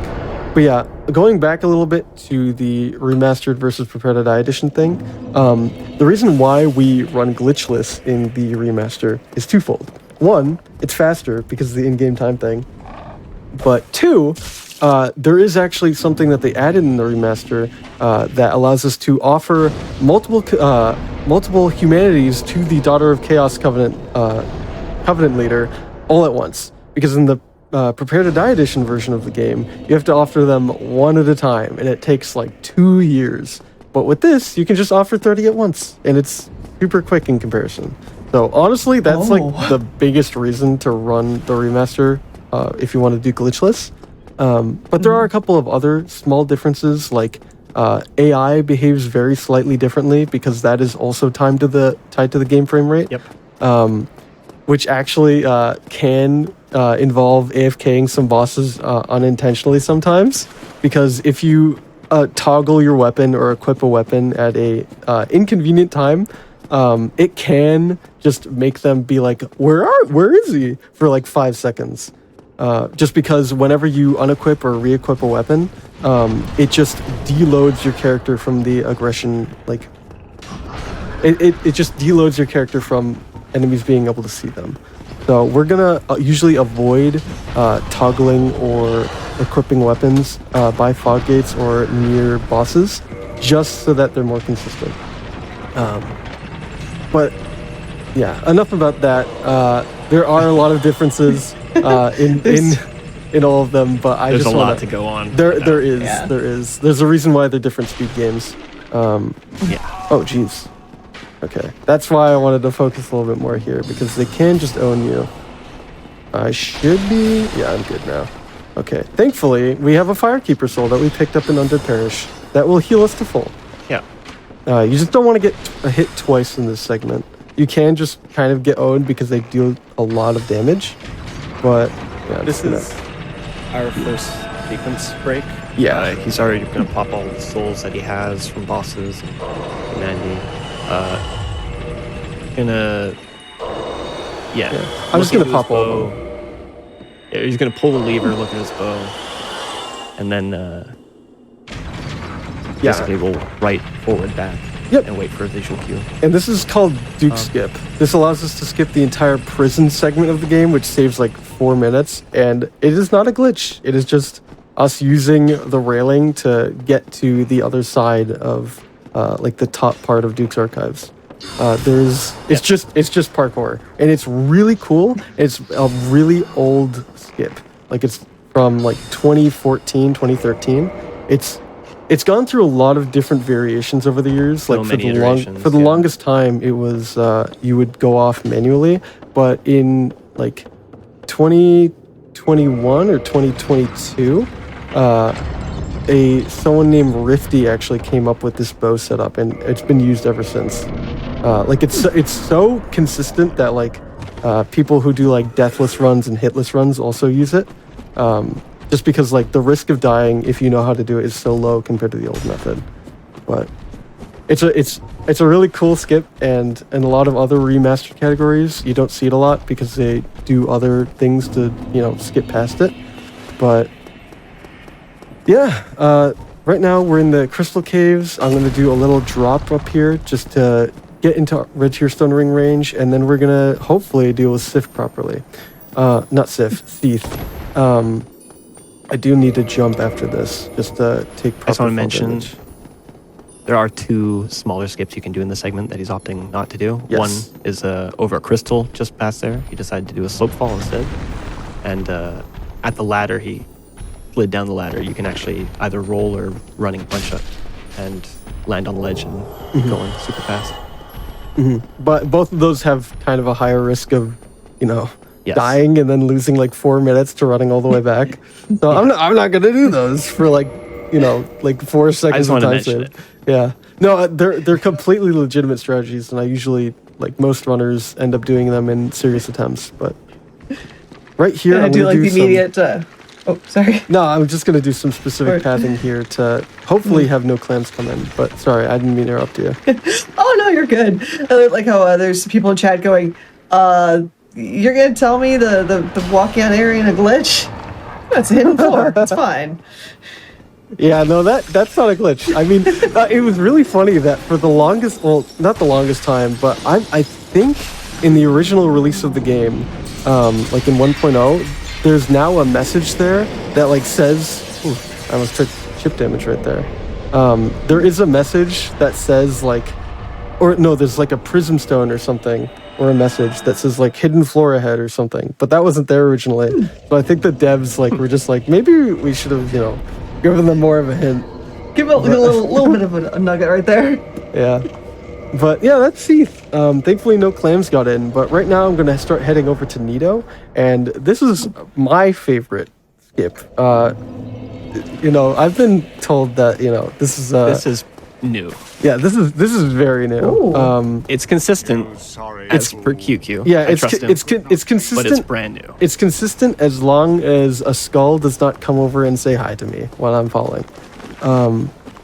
Which, I mean, if I see We're that, talking I'm about just going to put up. another slope roll. Yeah. So this up here, there's a bunch of very weird looking collision, and by weird looking, I mean you can't see it. But there are just a bunch of invisible slopes everywhere at the very beginning of the catacombs. And that's going to allow us to just very quickly descend past everything. As long as, I actually do it properly. But it looks really cool, and it's not... just trust me, it's not a glitch. It's not. It might look weird, but it's not a glitch. It's very not dev intended. I'm just going to quit out here just to reset the skeletons. But yeah, honestly, in normal runs, both this segment, like the up until Pinwheel and then Nido, are very, very skill intensive. They are probably the hardest 2 segments combined. I'm just gonna focus up a little bit here. There shouldn't be a skull, yeah.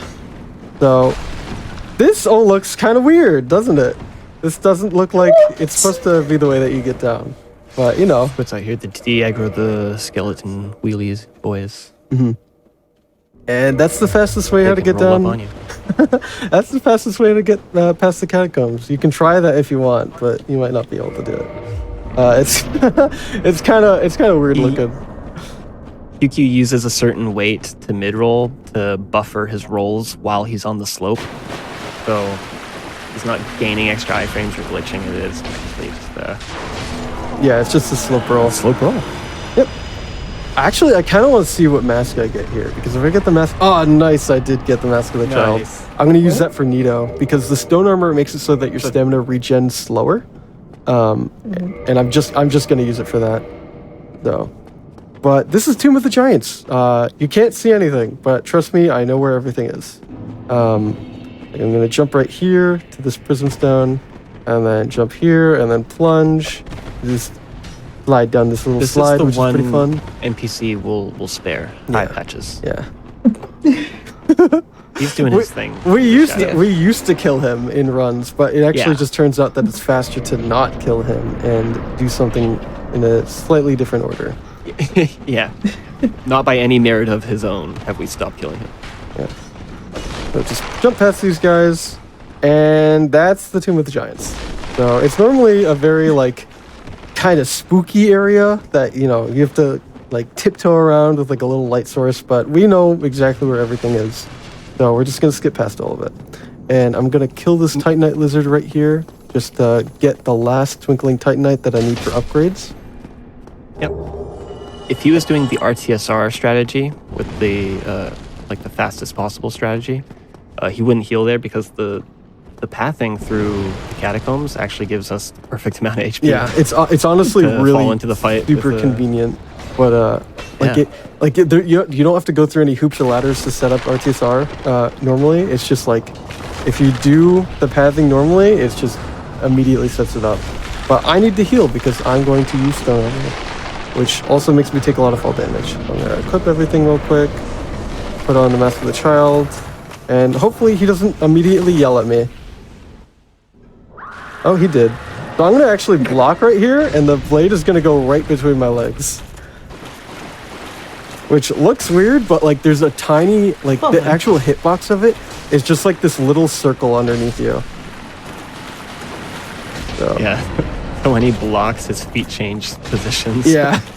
It's a really cool like manipulation of hitboxes. So yeah, the Nito in this, I'm just gonna heal up real quick because he's gonna do an AoE.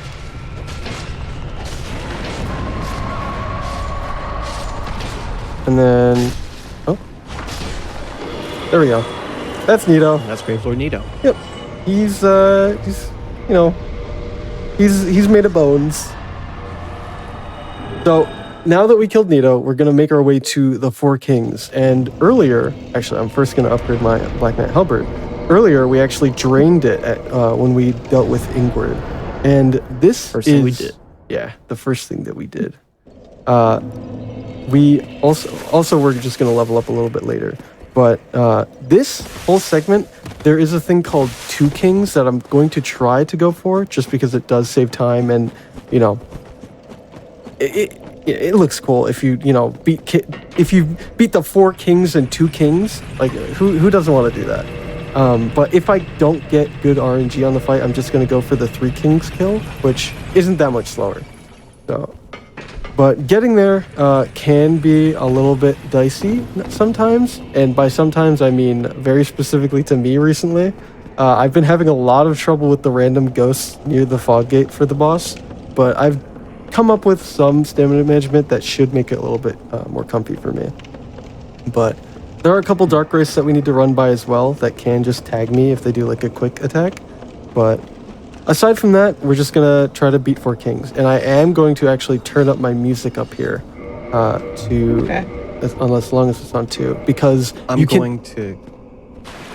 Sorry, continue. I was going to quickly talk about the Two Kings strat after. Oh, okay.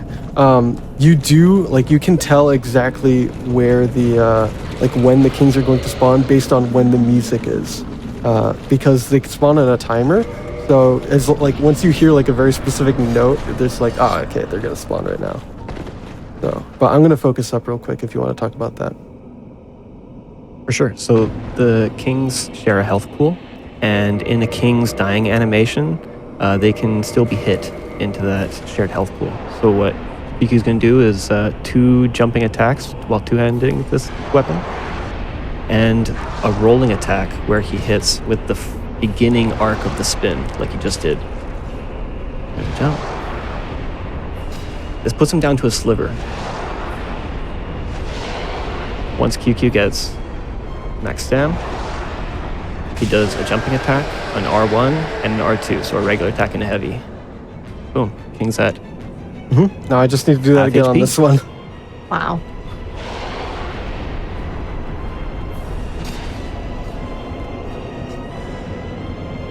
What are you doing, boy?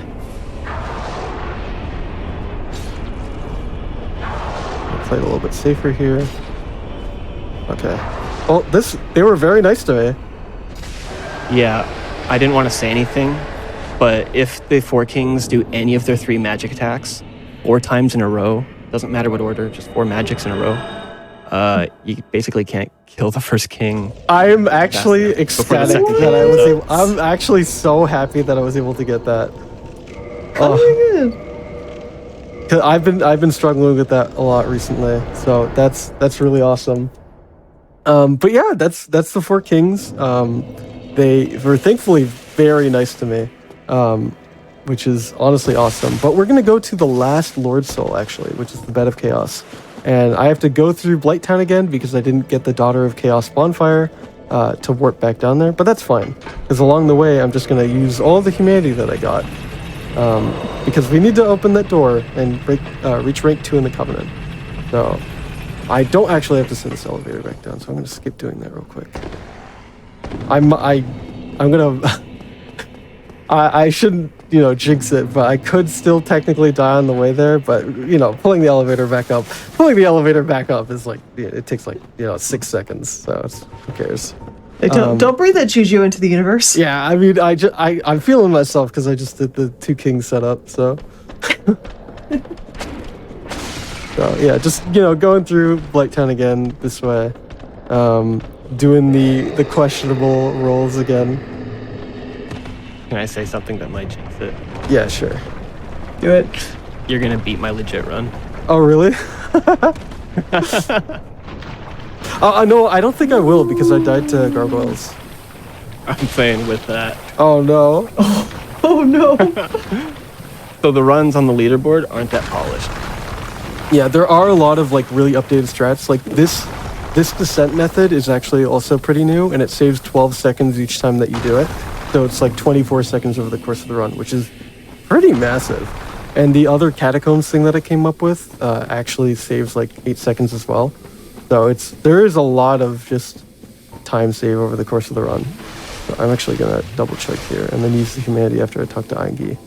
But yeah, up here we're gonna reach rank 2 in the Covenant and then perform the last sequence break of the game called Ceaseless Skip, which is also known as Lava Skip, where you just normally when you kill Ceaseless Discharge, he drains all the lava once he dies. But killing him is slow. So we're gonna not do that and just roll through all of the lava in a very specific manner. But again, first I have to do this. So let's talk to him. But you have no eggs. Yeah, well, you just can't see him, but I'll come back with him later. I have no egg. He's being kind of slow, so I'm just gonna kick him out of the way. Enter the Covenant, yes. I have 31 humanity right now because I have an extra one because I didn't quit out the asylum door. Offer humanity, 31. I actually figured out why it took me so long earlier to rest at this bonfire. If I just walk over there instead of doing that, it just works. Which is cool. Oh, weird. Yeah. It doesn't work the other way if you have a weird NPC interaction, because interactions in this game just for some reason take priority over everything. So I don't know. But yeah, we're coming up. Oh, sorry, you go. This portion is a 2-for-1. It is a sequence break, and the way you get there is by slope rolling. Here's a little mild version of it right here. Slope roll. Normally you're supposed to take fall damage. First taste. But yeah, up here, I'm going to do a little bow setup, kind of like the Duke Skip one. First, I'm going to shoot right here, and that Capra Demon right there is going to walk and then fall off right there. So I'm going to roll twice, drink an Estus Flask, zoom in, roll forward, roll, and then start rolling through the lava. Oh, I took a little bit extra damage there because I rolled too early, but that's fine because I have 2 trillion Estus Flasks. Roll.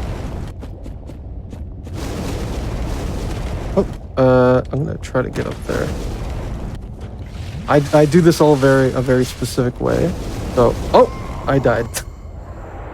So again, there's a ton of safe spots and not so safe spots that just kind of all melt together. Lava. Yeah, it is lava. So I don't think I'm gonna beat your run anymore. We are playing with fire, as it were. Oh yeah. Oh my god. Yeah, no, this skip is, a little bit tricky, but hopefully I'll be able to do it again this time. But I think we're doing pretty good on time. So. Yeah. Right now you're about at the 48 and change mark. Oh, but yeah, we're fine. We're fine. I do have a backup save at Bed of Chaos, though, in case something does go awry. Because if you do that incorrectly, not only does it lose a lot of time, but you have to do the fight completely differently. So it's just kind of like a reset thing if it goes wrong. So I do have a backup save for that, but it shouldn't go wrong. So fingers crossed. Yeah. Drink once right here. Roll. I'm just gonna do another safety chug right here because I did die right there last time. Okay. There we go. That's where I'm supposed to be. And then roll, roll, roll. I'm gonna chug right here. And there we go. That is ceaseless skip. Yep.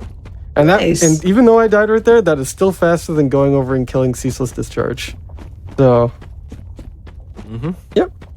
It's honestly like it's one of the cooler things about this category, like that skip in particular. Like when I was first learning it, that was the thing I spent the most time like learning and trying to develop little strats for, just because it is pretty complicated. And like the safe spots aren't always actually safe because they have like flickering hitboxes, because the hitboxes are like just barely peeking in between the actual terrain of the ground. So like if you view it in like the hitbox viewer, they're like a flat, like a seizure warning green flashing thing that's just appearing in and out throughout. So, but just running past all these enemies, going to Bed of Chaos, there is like this big Titanite demon that's in the way that I will aggro and say hi to.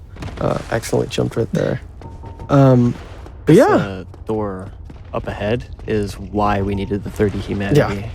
Taking this little hallway here cuts out 2 bosses. Yeah. What were they again, QQ? Yeah. No, I was just I never see them. I don't even know. Yeah.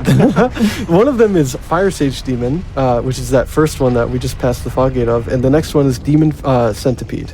And they are both, they're both like fairly mid-game bosses. They don't take a lot to kill, but it's just faster to go this way. A lot of speedrunners who run Prepare to Die Edition actually love Fire Sage because it allows for a very cool skip in the game called Fire Sage Elevator Clip. But, that's a glitch, and not even in this game, so we're not even going to worry about that. So I'm going to punch his tail, he's going to spin around, hopefully not do any weird shenanigans. Yeah, I'm good. I'm just going to look behind me because I like the way that he looks, and, I just want to be sure that he doesn't shoot lightning at me. But, yeah, we're good. So, at the very beginning of the run, I saved these 2 firebombs when I was killing Ingward just for this, because we're going to do something called Toki Bombs, and Toki Bombs are another very old strat that make this otherwise, everyone obviously loves Bed of Chaos. It's definitely not a very poorly designed parkour boss, but we're just going to go through and run up right down the middle and do a very specific lineup. I do it with my head. A lot of runners also use the bow as well. Toki Bombs originally was with the bow. Yeah. If I recall correctly. Yeah, I think it was. Recently, just using the head as a optimization. Yeah. So I'm going to stop on a very specific tile right up here. And then I'm going to wait a little bit for this branch to stop swinging so I have a clear view. I have my head in a very specific spot. Throw it forward. Oh, I did not mean for that to happen. There we go. We should still be fine. Yep. And now I just hope that I don't get flame pillared up here. Not done yet. Yep. And there we go. Very nice. Bed of Chaos. Well Toki then. Bomb style. And now that I've obtained all 4 Lord Souls, I first have to go back to Firelink Altar, because I took this little safety bonfire by Angi, and say hi to Frampt, who's currently mad at us. He's so mad that he's, gonna be at a loss for words right now. You sorry? Huh? Oh, jeez. Yeah, he makes kind of fun. There's a lot of NPCs in this game that make funny noises. There's I forget what his name is, but one of the clerics that appear after you kill Capra Demon, if you just fall on him, he goes, it's such a weird thing that like That was pretty accurate. if people run, Oh my God. if people see him like in runs, you know, they're just compelled to just just fall on him and make him make that noise. So, but right up here, I'm gonna hopefully get Artisar set up on this Black Knight. Okay, he was nice to me. Cool. And Perfect. yeah. So now I Careful just on the next guy. now I just run through the kiln. Yeah, this guy can do like this baseball bat swing that's really quick. He can also just walk on me. Whew! Okay, that wasn't the one, but you know that's also one that you gotta watch out for. Also, another thing, I hold block a lot, and I probably should have explained this earlier, but blocking, if you have jump bound to circle or B, makes it so that you don't accidentally jump. So, fun fact. Oh, Yeah. So like That makes you sense. just roll instead of jumping. It also helps in the same way that toggling does by accelerating you a little bit faster, like making you reach top speed. But right up here, I'm just gonna go left to avoid this Black Knight Great Axe dude because he always misses Swing and if you go miss. left, and go right on this guy because that always misses. And I'm just gonna, you know, parry Gwen to death. Gonna roll real immediately quick. after the fog, Yeah. in case the Black Knight stabs you through it. Parry him, and I'm gonna hopefully do a little cool strafe right here by doing an attack. Okay, he didn't even do it, so it's fine. All right, and that's, you know, that's the game. And time's coming up right up here as soon as I touch this bonfire. So, and time. GG. Yeah, overall, I'm honestly That was- pretty happy with that. Like, I only died to gargoyles and useless skip, which are pretty, you know, lax deaths. and Standard. all- yeah, they're pretty standard deaths and not that time consuming. So overall, I'm pretty happy with how I performed. So, Yeah, that was amazing. It was looks like a 55:08. oh, nice. Actually, let me see what the in-game time was. Real quick, because we do measure this game based on in-game time. 51:14. Okay, that's not bad. So, Pretty good. yeah, pretty Yeah, good. that was amazing. Yeah. Yeah, for the two of you, where can everyone find you, and where can anyone find that wonderful Discord that I know exists? Yeah, the Speed Souls Discord. Well, you can find me pretty much everywhere as QQ, how it's spelled on the screen, QUEUE, KYOO. I know it's spelled weird. But yeah, I don't stream a ton, but when I do, you know, I usually I just stream Dark Souls. And Nira's also, if you want to, you know, plug yourself real quick. Yeah, I'm Nira's. That's it. I'm just on Twitch. I just stream this and listen to music, and besides that, Yeah, no, I'm really Yeah. grateful that you agreed to, you know, do co-commentary with me, because you've been running Glitchless longer than I've ran this game. So, before there was a board. yeah, I know. for it. Before there was a leaderboard for it, yeah. But yeah, you can, if you're interested in running the game, you know, go to the, like, find the, not Speed Souls. Oh, that's a Souls that's a dead name. Speedruns Discord. Yeah, Soul Speedruns. Yeah, Soul Speedruns. You can also find it on the speedrun.com Dark Souls or Dark Souls Remastered leaderboard. We love new runners. Please run the game. Yes. We love helping out new runners, like learn or develop in any way, because, you know, at the end of the day, we all love this game, and we all love new people joining and cooperating and, you know, figuring out different things about it and, you know, pursuing times. So if you're interested, join the Discord, do runs. We love you. So I think there's something satisfying for those that have played through casually to go back, speedrun it, and just absolutely wail on those bosses. yeah, definitely. It's moments where it's like we can say like, "Oh, Sen's Fortress is comfy." Yeah. It's, There's probably someone somewhere going, "Excuse you?" Yeah. yeah, No. exactly. No, but This- thank you for again- having us. Yeah.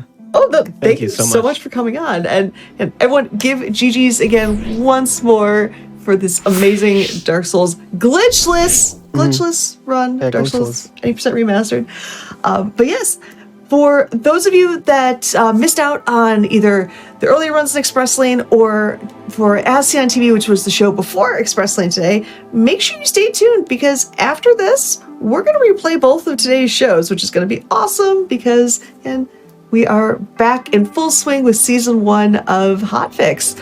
But that being said, tune in tomorrow at 7 p.m. Eastern and you'll get 2 new shows. We'll get Challenger Approaching and Speedruns from the Crypt. So until next time, which is 2 weeks from now, I'm Asuka424 and take care from the Express Lane.